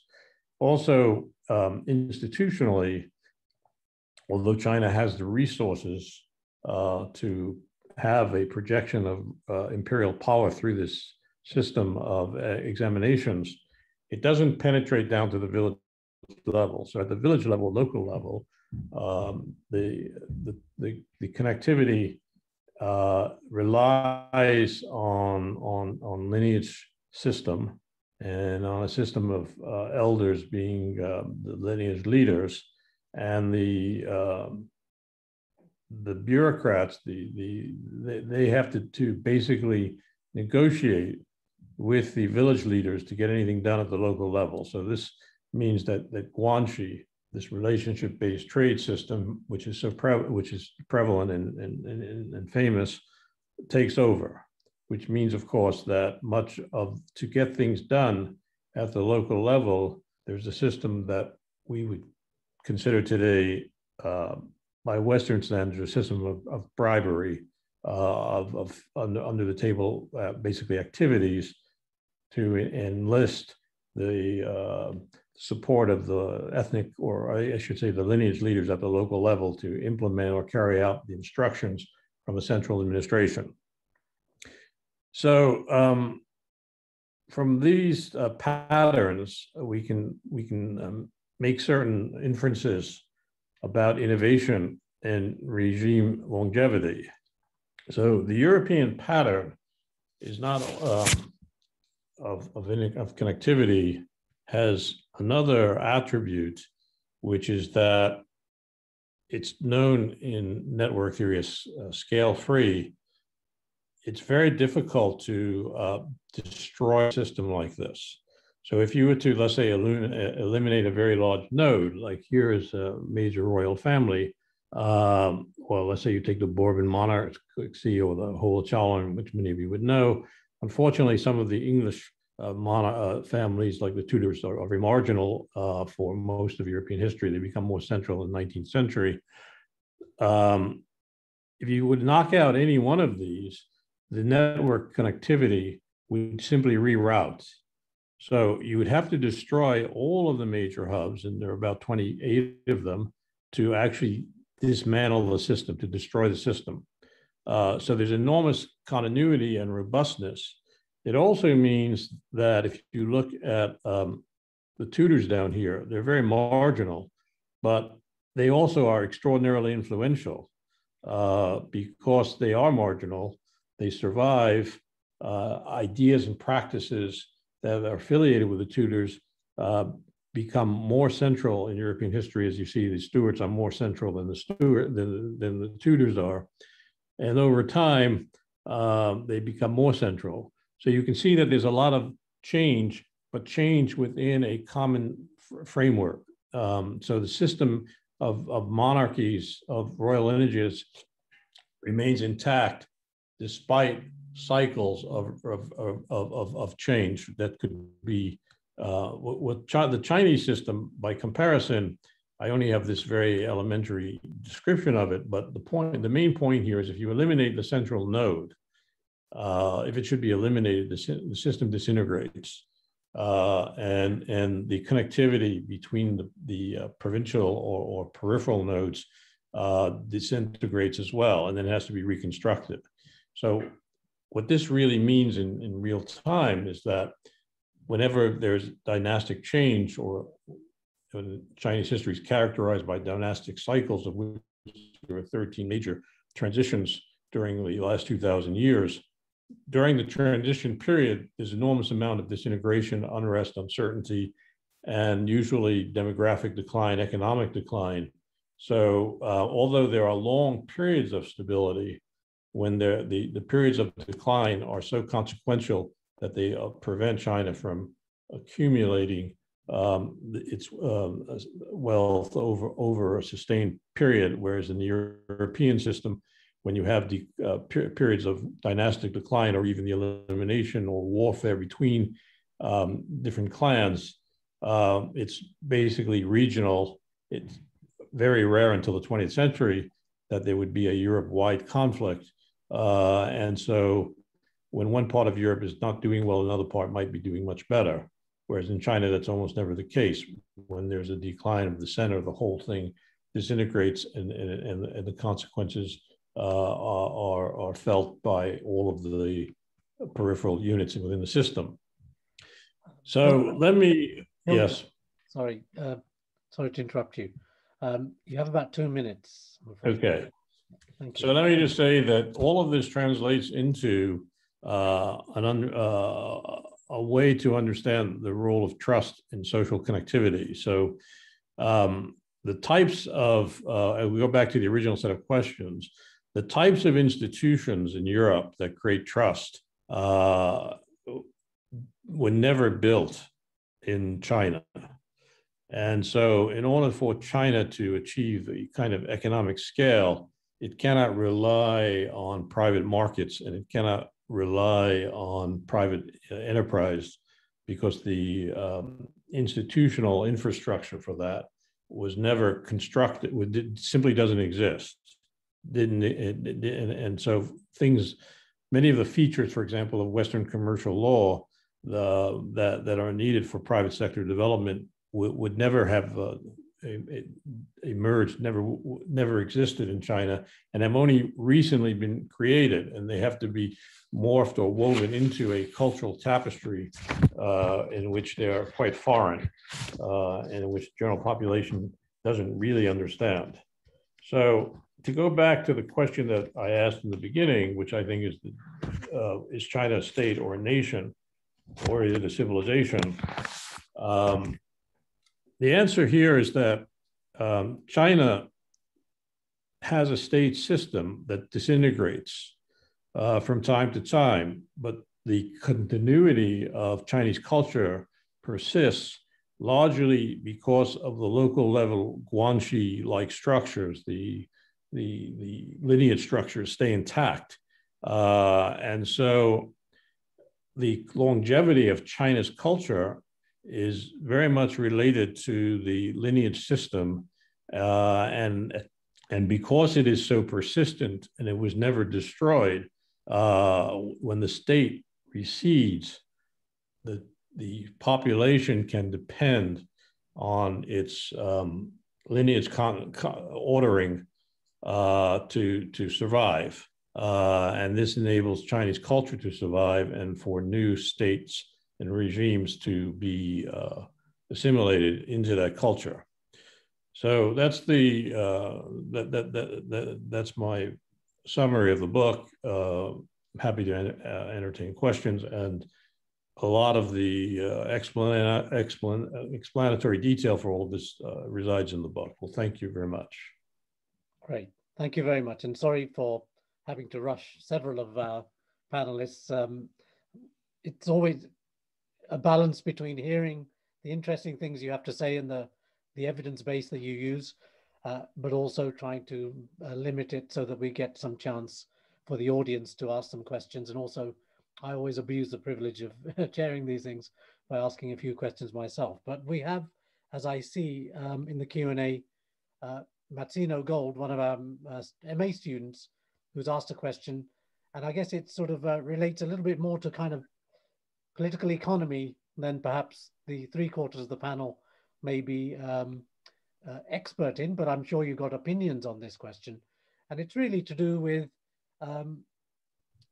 how to explain China's interest in sub-Saharan African states, and whether or not this is some kind of Chinese neo-colonialism or Chinese imperialism. Perhaps we could just go back to the beginning and maybe start with Oliver, if you have any view on this question.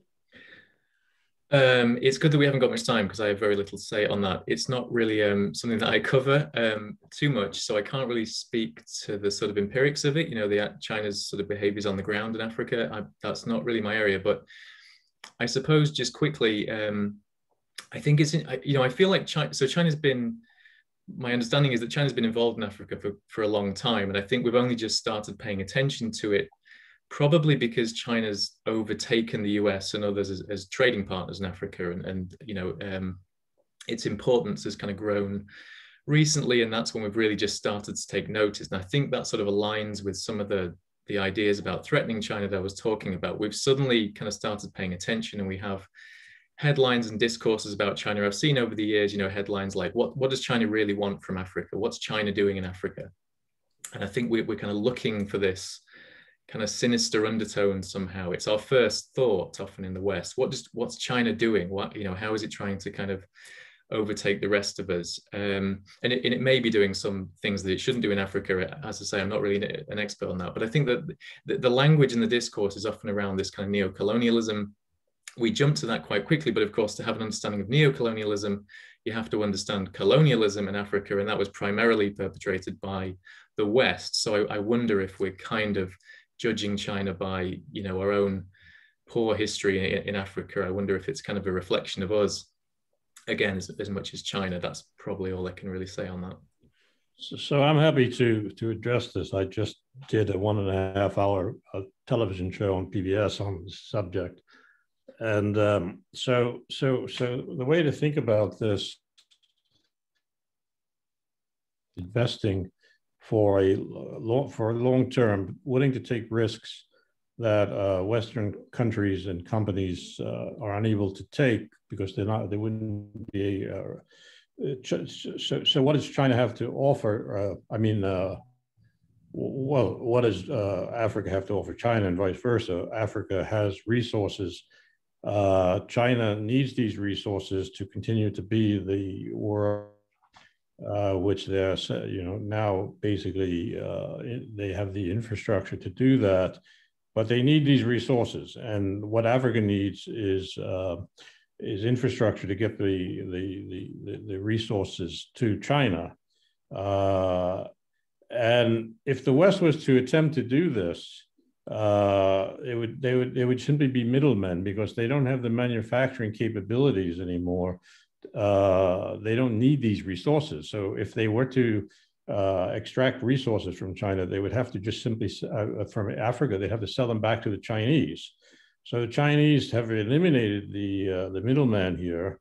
And there's great benefit to both the Chinese and the Africans, depending on how fairly the benefits are shared. And on the Chinese front, China has population.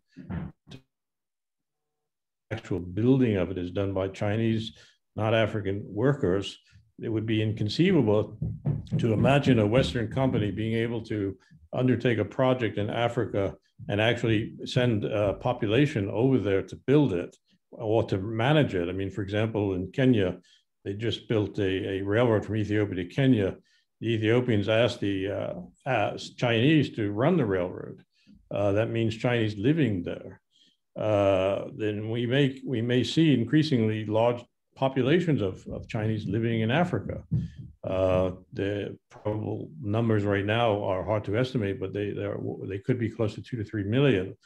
This means that much of the trade between China and Africa will be conducted by Chinese middlemen. So what China does is to Africa, middlemen who are established in joint venture. So the other very important part of this, I just would say, done state to state through joint ventures with state-owned enterprises in China, having partnerships with state-owned enterprises in Africa. So the state-owned enterprise component of this is another reason why the West is not really capable and not able to get in on this game.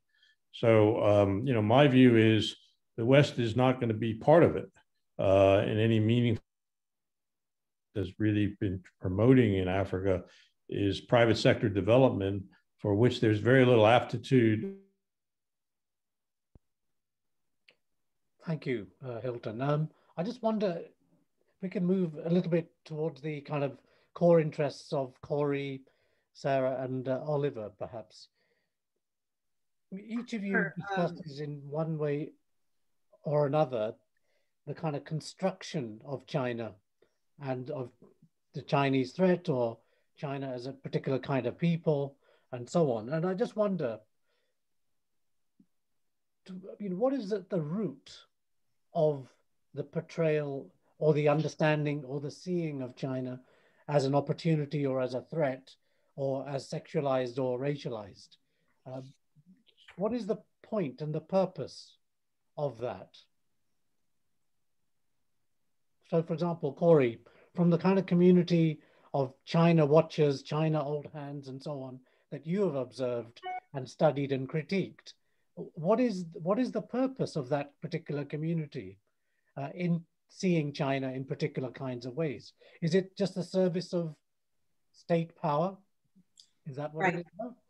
Yeah, I kind of jumped the gun earlier because when you said shifting to Kori, I was gonna answer about the other thing. I'll connect the two here. So, this relates to what you just asked. On that Africa China thing, I've talked to a range of people who believe this is like debt trap diplomacy, and then others, Africans mostly, who have a different perspective, but not all. So there's a video on YouTube where. So my project has a YouTube channel, and I talked to a Bloomberg reporter based in Nairobi, David Herbling, and Enga Kamani, who is a lawyer with the Africa Import-Export Bank, about this topic. And how Kenya and China have been interacting, you might think, for example, of the Moom Basu gauge railway, and how that project has sort of not been finished, finished but not finished. But, you know, it seems like, yes, there are some people who think, you know, there's clear power imbalances, and these power imbalances should inspire judicious skepticism. But then there are others who would say, well, you know, don't assume that Africans are inept, and don't assume that we don't have agency here, and don't assume that, you know, just because China is doing essentially, I think as Professor Root mentioned, as the US would do if they had the capacity, that, you know, they're neo-colonialists. At the same time, you know, again, there have been reports of unfair treatment. And, you know, recently after China reopened, a lot of Africans were, you know, discriminated against by vendors, kicked out of their homes in Guangzhou. You know, thousands of Africans in Guangzhou were in dire situations. So yeah, it's a complicated picture. But I say this relates to answering your question, because I think that the origins of this like way of using a lens that always turns China into a threat has to do with, and this is something I talk about in the Lawson article, it has to do with thinking about China as a sort of, you know, Western, you know, not a colony, but it's a project. You know, the term China watcher, China hand, and China expert, those were originally used to describe white Westerners who had been engaged by the military or the government to monitor China and Chinese people and report back. So, you know, they were reporting information they thought would be useful to them to understand, so they could more effectively, you know, sort of control the region. During the time that they did, you know, it's called the 100 Years of Humiliation, that's often referenced by wolf warriors. So I would just say that, you know, the problem with using that lens, of course, is that it's very limiting in terms of thinking about Chinese agency, in terms of thinking about the dynamics of power that we're using as like the ideal, like what China's orientation towards the world should be versus rather what it is. You know, there are a lot of people who are saying, well, you know, US-China engagement is a failure because China isn't democratic like we thought it would be. And that perhaps is the wrong way to think about it. But I digress. Thank you. Just to move over to Sarah, I mean, there is clearly the ability of powerful groups and individuals to construct images of the other and so on. And I think we have to take that seriously, because it has consequences. But on the other hand, when we're looking at sort of world politics as we are, and Sino-US, Western Sino politics, and power struggles, is it not also legitimate to see that not only is there a construction of China, but that the fact is there is a dynamic from within China, or dynamics from within China, which do constitute at least competition for scarce resources, competition for a greater say in world affairs, and so on, so that not everything which is a construction is necessarily something which is imposed from without, but it also can be something which accurately reflects a dynamic of that particular society and its institutions or leadership as well. So how do we kind of balance that? Or how would you balance that, for example, in the way you kind of see China's portrayed in various ways? Yeah, so I think to answer your question, I think you're right in saying that, right? It's very convoluted, right? It's never like there's never like a straightforward answer to you know how the West constructs an image of China, and how China responds to that imagery, right? I think what I was trying to get at throughout my talk was that there's this Western gaze, there's this Western construction or imagination of China, and we see it throughout colonial history, right? To answer your question earlier about, you know, what originated all this, you know, othering of the Chinese, right? I think a lot of it has to do with European colonial history in the region, right? Because for this group of people, if you're meant to be conquered, then you're supposed to be weak, you're supposed to be uncivilized, right? And these are the reasons why, you know, like from the European imperialist perspective, right? It will be like, we're doing you a favor here, right? So because throughout history, that's how the image has always been constructed, which leads to the modern day understanding of China through the lens of Hollywood, through the lens of, you know, pop culture and all that, right? But I think you're right in saying that, you know, within China, there's also a a different kind of idea or voice, right? That's been surfacing, which is what we see a lot throughout, you know, whether it's through the wolf warrior diplomacy that I spoke about earlier, or whether it's through the little pink generation, right? Who is like the digital warriors, right? I think we see a lot of these different ways of contesting that Western imagination of China. I think we see it more throughout present day era. And I think, like you said, I think on the one hand, I think what I was trying to get at throughout my talk was, on the one hand, we need to really recognize the racialization and sexualization of Chinese people throughout history and also in present day culture. But at the same time, we also need to think about whether or not they should be the reasons why we are not perhaps criticizing for example, the human rights violations that China has been conducted in many parts of the country, right? And whether or not we should just accept, you know, like China's BLT initiative, right, or what they're doing in Africa, right? I think those are questions that we need to ask while we take account into the historical degradation of Chinese people. Okay, thank you, Sarah. Oliver, do you want to come in on this? Yeah, just quickly, I suppose I agree with what Kori and Sarah said in terms of the complexity of these things. I think it's sometimes, you know, really difficult to trace these discourses or narratives. And I think you can kind of separate, for example, kind of political myths, which maybe arise organically and get passed down through generations of, you know, ideas about China can just be inherited, from things like strategic or elite narratives, which can be traced to perhaps politicians, people who start things, you know, for a particular reason. You can see what you know, we would kind of equate it to propaganda. So there are different types of narratives and discourse, and I think it sort of depends which ones we're talking about. So yeah, it's a very sort of complex picture. And you mentioned about, you know, is there not just an element of kind of competition for resources here? And there absolutely is.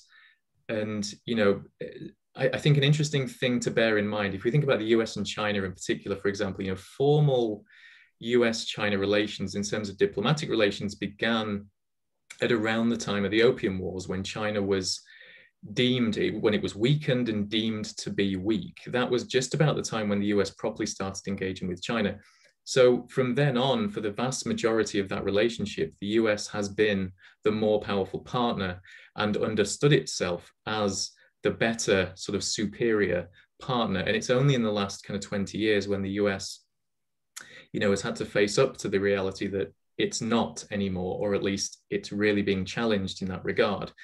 And so all those ideas that are sort of built up over the generations, I think, are difficult it's difficult to adapt to this understanding of perhaps China's an equal when you've had 100 and odd years of understanding that China isn't an equal. And I think that's what we're seeing now. So a kind of changing material reality, absolutely, you know, China is far more powerful, but still constructions and ideas of in the sense that, you know, the US still sees China in particular ways. The question is, how do you change those ideas and how do you adapt? Compromising with China, for example, is often seen as weakness, I think, in American politics. How do you compromise with China without being lynched by your political opponents, which of course is what everyone wants to avoid. So that's the kind of tussle, I think, that's going on in the US, how to adapt to this new reality and how to kind of escape the ideas that have become so ingrained. Okay. We've got an interesting question from Atul Bhardwaj in New Delhi about the Cold War, but I want to wrap it up with an observation, a note I took down from Sarah's presentation, where you talked, Sarah, about the performative character of wolf warrior diplomacy. And I want to relate it to Atul's question about this idea of a Cold War. I mean, to what extent do you think that performativity may actually be playing a role in the construction of a Cold War style confrontational language, imagery, and so on?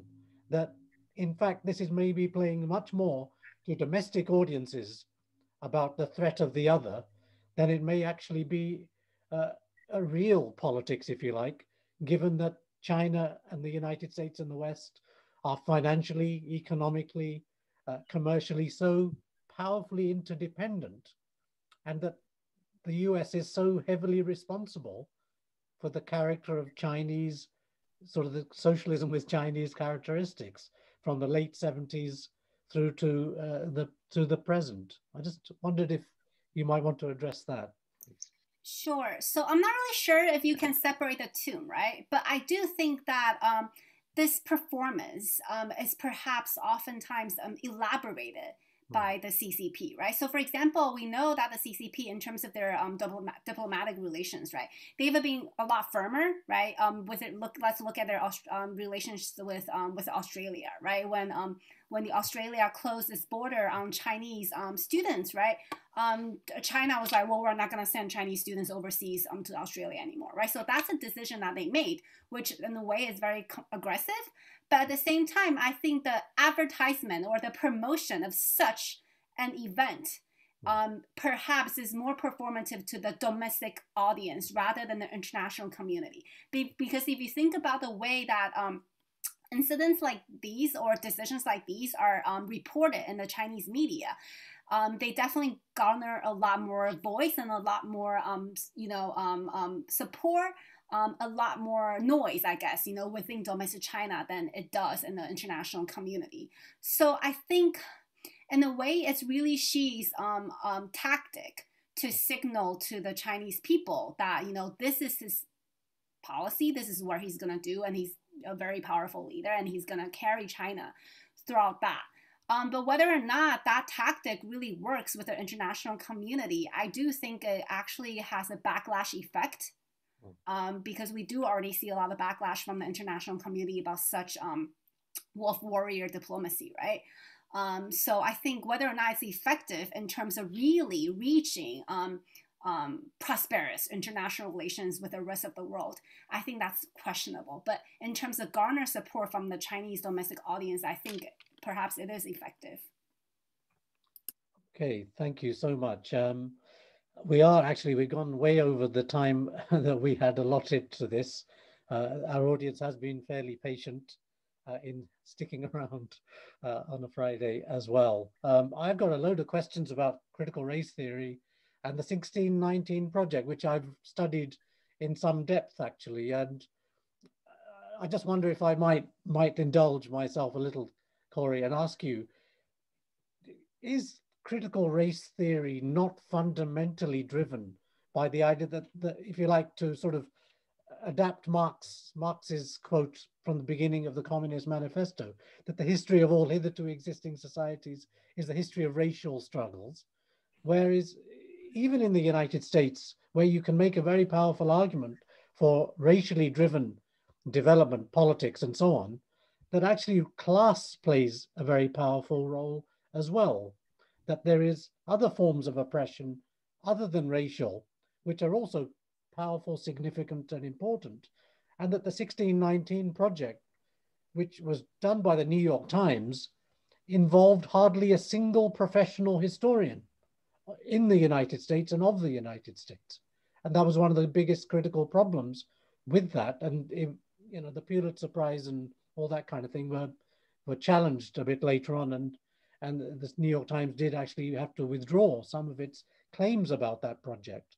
So I'm just I guess I'm getting to the sort of the question of the centrality of race in understanding any society, including the United States, and whether or not there are also other multiple forms of oppressions as well. Yeah, I don't think critical race theorists, at least as far as I understand it, think that there aren't other forms of, oppression. I definitely believe that Kimberly Crenshaw recognizes class struggle, sexism, patriarchy, I don't know, other kinds of cultural divisions, political divisions. I actually, so she teaches at Columbia Law School. So, I'm actually very aware of her African-American Policy Forum and the work that it does. And so my understanding is that critical race theory is not attempting to say, race is the only consideration. But yes, race is a central consideration in how they analyze issues. With the 1619 project, like I really can't, you know, speak for everything that's in it, because, you know, I don't think I've studied it as much as maybe some have. I've read some articles from it. I have been kind of following some of the controversy around it. You know, so I went to Northwestern for undergrad, and I am aware that there was a Black historian, a Black professor at Northwestern, who said that, you know, she had some critique for the 1619 project because she felt that her suggestions on how they should write for something were disregarded. You know, there have been Black scholars who, you know, have said there were some points they disagreed about. I think the person who led the project, Nicole Hannah-Jones, you know, she has said that, you know, she's willing to debate how they went about, you know, executing it, putting it together. I think, you know, at least from what I understand, you know, it has its fair share of defenders who are professional historians. I can't speak to how many of them actually took part in advising and putting it together, but it did seem they did try to check it with professional historians, at least some parts of the project. So yeah, essentially what I'm trying to say is I don't think that she is opposed, or the New York Times is opposed to engaging in debate about their perspective. But I think what she is opposed to, and what she does argue with people about, you know, whether it be like politicians or, I don't know, just other talking heads, is that that this project should exist. I think that unfortunately, you know, the position of some people is that the project shouldn't exist at all, and that, you know, the project shouldn't even be taught about, and that people shouldn't be allowed to read the project. And I think that would be a mistake. I certainly don't think the 1619 project is the only sort of, you know, journalistic, quasi-academic work that people disagree with. And I think that, you know, part of American society is having healthy debate about these topics. And it's kind of ironic that, you know, the same groups of people that say, oh, I hate wokeness, I hate cancel culture because it's stifling free speech, are also the same group of people trying to stop, you know, pro-democratic protests by Black Lives Matter protests, and trying to stop people from publishing things like the 1619 project. I wonder if I might ask one last question, please.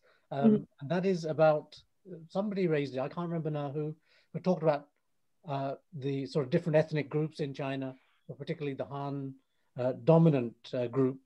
A book by, I've forgotten his first name, but Frank Dicotta, a few years ago, about the idea of race in modern China, racism in modern China, raised the issue of Han racism. So what role would you say, if any, does that play in China's self-concept as a more assertive global power? And you know, the first question was about Africa, for example. And I know there have been controversies about the exclusive character of the labor camps and the exclusion of African workers and so on.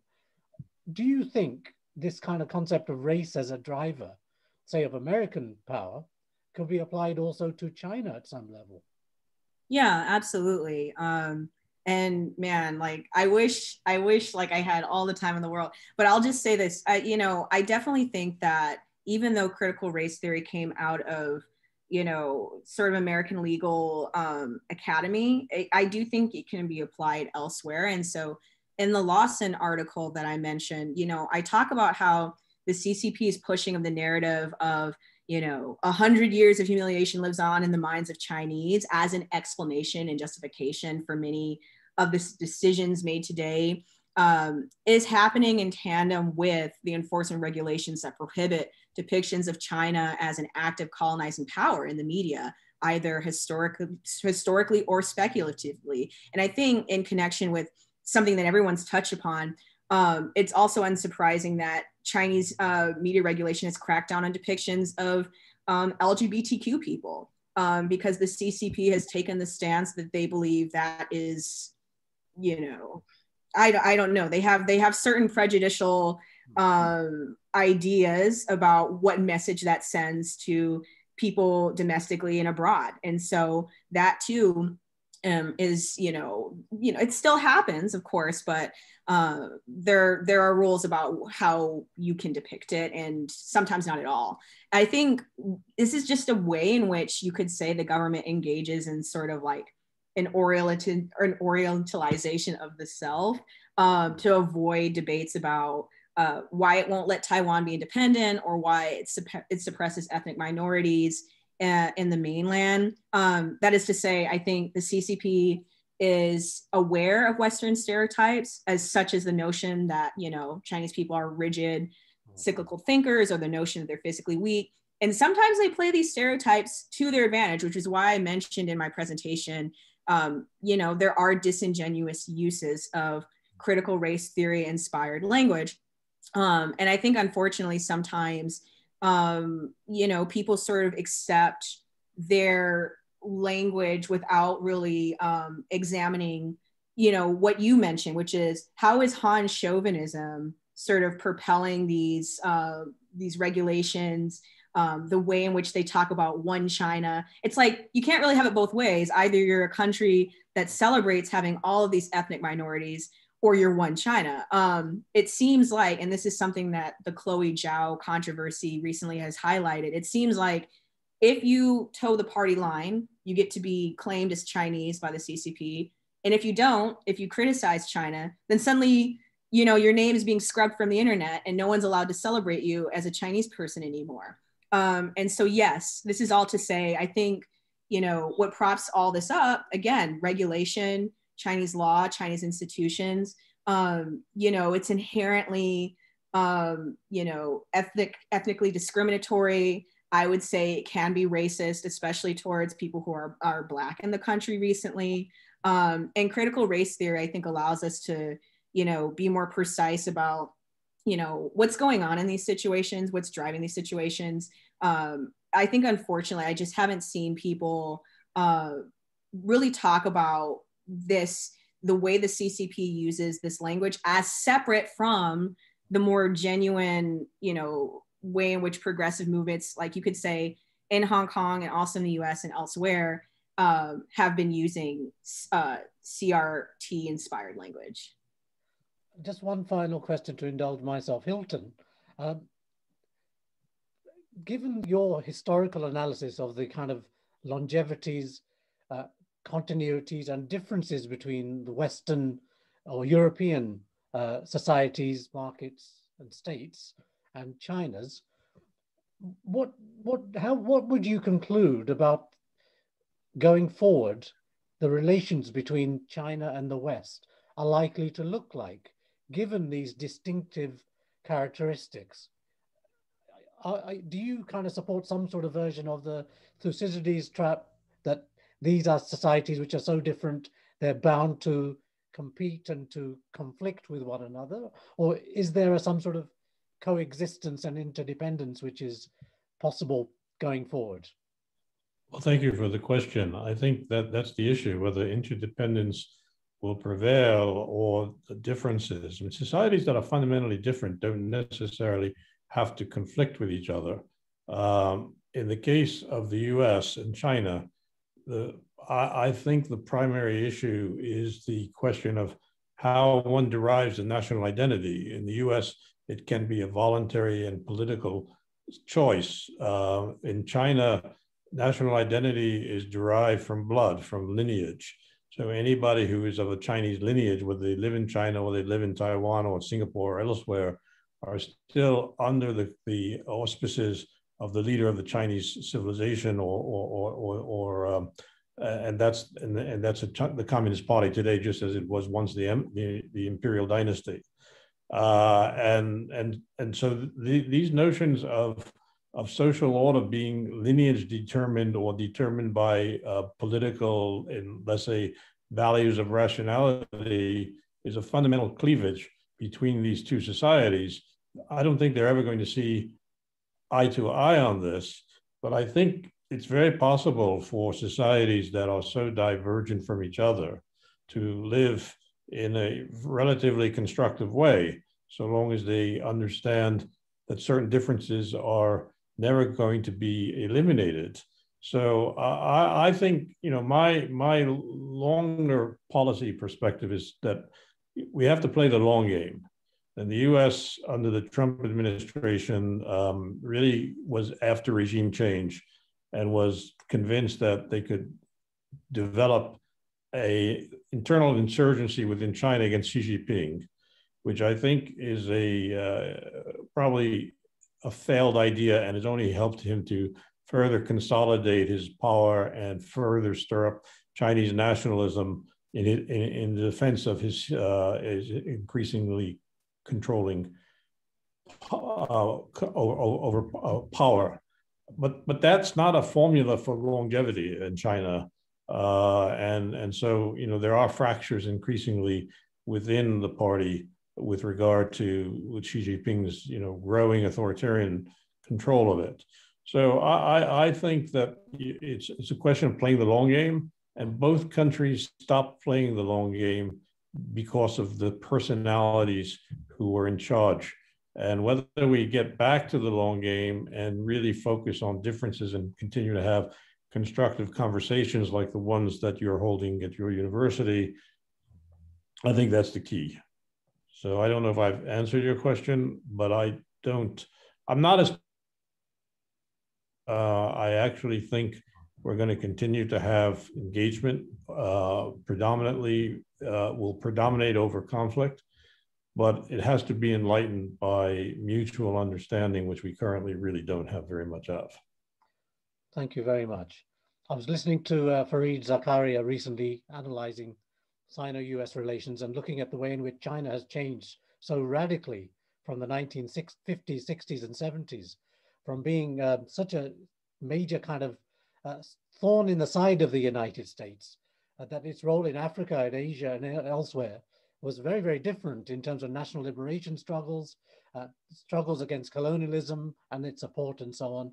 And he was arguing that there is no basic existential problem between the US and China, that in fact it's largely the Pentagon, which is driving military budgets up by inflating a major Chinese kind of threat. So it seems to be that kind of analysis, I suspect, is going to get stronger, but yet the performative character of Cold War sort of language in both states seems to play more to domestic audiences, to political opposition within, in order to suggest that there's strength in the leadership to take on the enemy, which itself can then lead to this nationalism, hostility, greater levels of military spending, and the possibilities of some sort of military misadventure or accidents as well. So anyway, I've, you know, lots of interesting questions, which you very kindly helped me with thinking about.